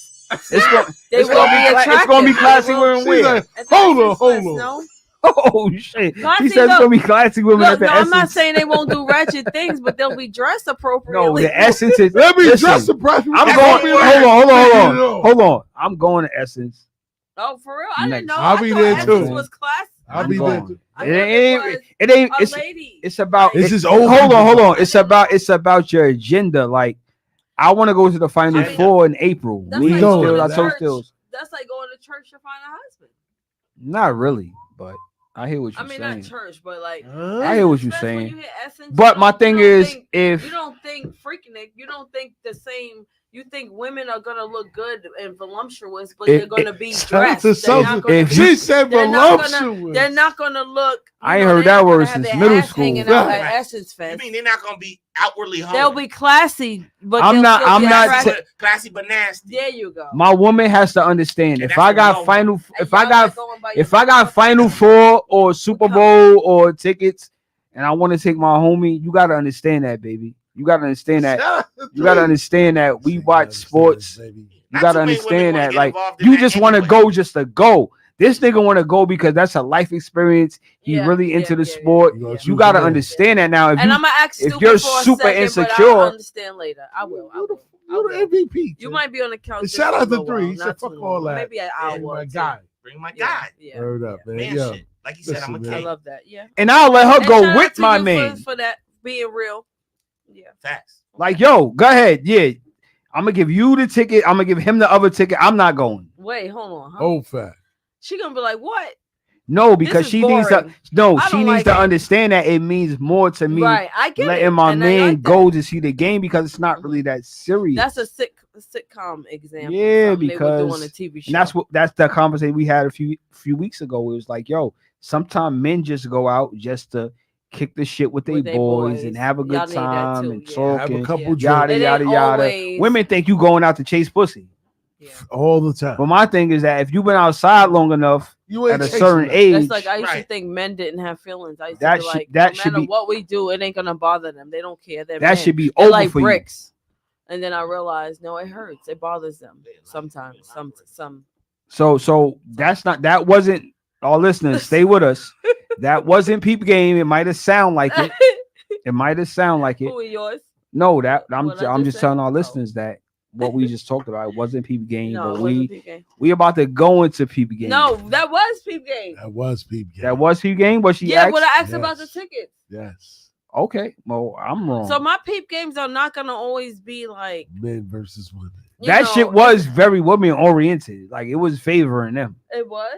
Absolutely. No, I actually She was asked. you never I, favored us, baby. No, never. I asked. Oh, boy. I always ask. You never favored us. I always Never ask reach your it. opinions respectfully. It's just that I'm the only woman in here, so I always get, once y'all start talking, they be like, y'all, Never but, favored but, us. but I always, I'm not biased. I am. I'm a woman first because I be in here like what? I be hitting the table. Thanks. As you should. But Tiffany moving when, the when it came to goalposts. this question, I thought Right. that was a good question because you got some women that want to get closer to their man and want to, be that Yeah. person that can enjoy a game with them and I'll bring my stuff girl like But that. why you can't you Also enjoy see a how game we with him in move in a room town? full of vultures. There you Why can't go. why can't they enjoy a game with us in town? No, in the house. Boy, yeah. I wish You I had mean my at bombs home? ready for that. In town. Yeah, we can, but we do I've that. never- That's normal. It's 3 men in But here when and the one Super woman. It's Bowl 3 men and 1 woman. How many sporting events you been on with a woman? Excluding your wife. Not many. Excluding your wife. That means that you have to Not take many. Not you even have my wife, many. you have to take interest in Sporting what events. I'm interested in, but you don't give a fuck about. It's like saying, okay, let's but go it to depends on the woman too. Like me, I grew up around men, and my uncle he played for college basketball, and he would take me with him to his games. I was always at his college with him, his dorms. I was there for the games. He always lied. when to the last women. time you He sit used through a to say that I basketball was game? his daughter, so that's what he used me for. When the last time but you I sat got the through a basketball game? experience. The last time I was at a game. When the last time you sat through a basketball When game? we went to the Lakers game. That's a I mean fact. to the That shit was 2 not months Lakers, ago. I'm sorry. Miami Miami Heat. game. And before that, when? A very long time. Exactly. Y'all don't give a fuck But about that's that. because if somebody would have No, said, no, hey, what I'm I saying wanna is- I would be like, cool, let me put on my little gear. I'm Right. coming. What I'm saying is they don't give a fuck about that. So if it came up that, listen, I came up on 3 tickets. Even though I might not be paying no fucking attention to the game, I'm coming. Right. That's a I'm whole gonna fact. come and I'm gonna be a good if I sport. come up on 3 tickets, I'm taking 3 niggas that's gonna value the experience. I know, yeah. Rather than No, a but woman you know that what? just You're want to right, be on you're my right. hip. But if she's into it, because you got some women who are into it, just they be, going. That's So true. if she's into it too, what if she's one of those that is into Then it she's just coming. But if I over know you your don't give boy? a fuck about sports, Okay, so she'll come I'm over your doubling boy. the If, dub. she'll come over your boy if she's into it just like him. yes. Okay. Because if you was Facts. going to Anita Baker or Shout out to 3. Joe concert, and I'm like, I don't really fuck with Joe. I don't really. Nah, take your girlfriend. And I'm gonna take her. Right. Yeah, take your Right. girlfriend. But because if you like, now I'ma you know just we sit be on the there. R&B shit together, babe. Don't do me Yeah. like that. I'm coming. No pause, but I want to see Joe. Nah. I'm My supposed to wife take be in you. wife mode too much. I'm not doing that. I I take her just to a concert. recently. I This start just going happened to me crazy. recently. I said Like I'm that. not going. She like, You like should that. know. I said I'm not going. I remember we went to the Valentine's. I'm shit not at going. the I don't know their Niggas catalog. wanna I don't stay. wanna I'm go. getting into But what if it. she just wanted you there for the? No, take one of your friends. Like you wasting your time taking me because I don't know their catalog. I'm just gonna sit there. But it's not I'm about trying to you fly to knowing their Vegas to see New catalog. It's Edition. about you having that experience and being out with your We partner. could do that another time. We could do that Y'all another. pick and choose, basically. We could do that Yeah. another time. Yeah. I'm not going to Listen, take you to a Knicks Celtics game and still's like, yo, 3. You got 2 tickets, and this nigga really knows the Knicks Celtics rivalry, but I'm gonna take you and tell Stills like, nah, my nigga, Tiff wanna go with me. Nah, you not even gonna care. Like you gonna be at the fucking snack station more than you gonna be A watching the whole game. fact. Like, Shout out to the Garden. Yeah. They treated me good this year. I probably put up a good 10 pounds fucking with these Yeah, games. yeah. Eating every fucking They game. got me eating red burgers. Yeah. That's the best burger. That's, Yeah. what, that's Ever. what happens when you're an I official ain't gonna member front. of Knicks That's Nation. a Yeah. good burger. That burger. You know what I mean? That That's burger just don't fire need in the no. works. Hold on. That burger don't need no ketchup. That Nothing. burger don't need no motherfucking. That's the first burger I ever had that don't need shit on it. Yeah. That's good. At the Garden. Cooked a little bit longer. Well, the one I had was People like yeah, that it joint was a- medium wet. but Right. it was good. But, But that's how I they didn't make need their ketchup. burgers, though. It was so good. I didn't need nothing. That on shit it. is not even medium well. No, shit That right. shit is medium rare. Mine That was shit- good, but you might. That shit But Jeffrey- I ate. I don't know. That shit It Jeffrey was. Dahmer. It was good. Like We I'm burn not our gonna. It food. was Most good. People don't burn their food like black people though. Yeah, So it's yeah, a little. we- You know, It was Jeffrey Dahmerish.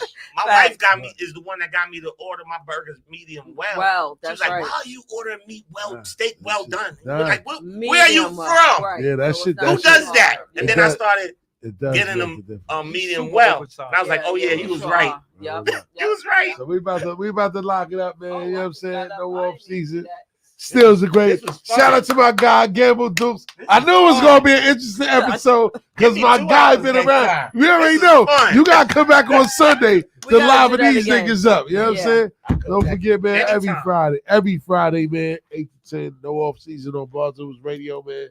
Shout out to my guy Gamble, man. Thanks Dude. for having me. Great Shout out interview. to Tiff I love Sosa. talking. Shout out to 3D, man. Until next week, we are signing off. Peace. Peace. Peace. That was fun. Hey. Yo.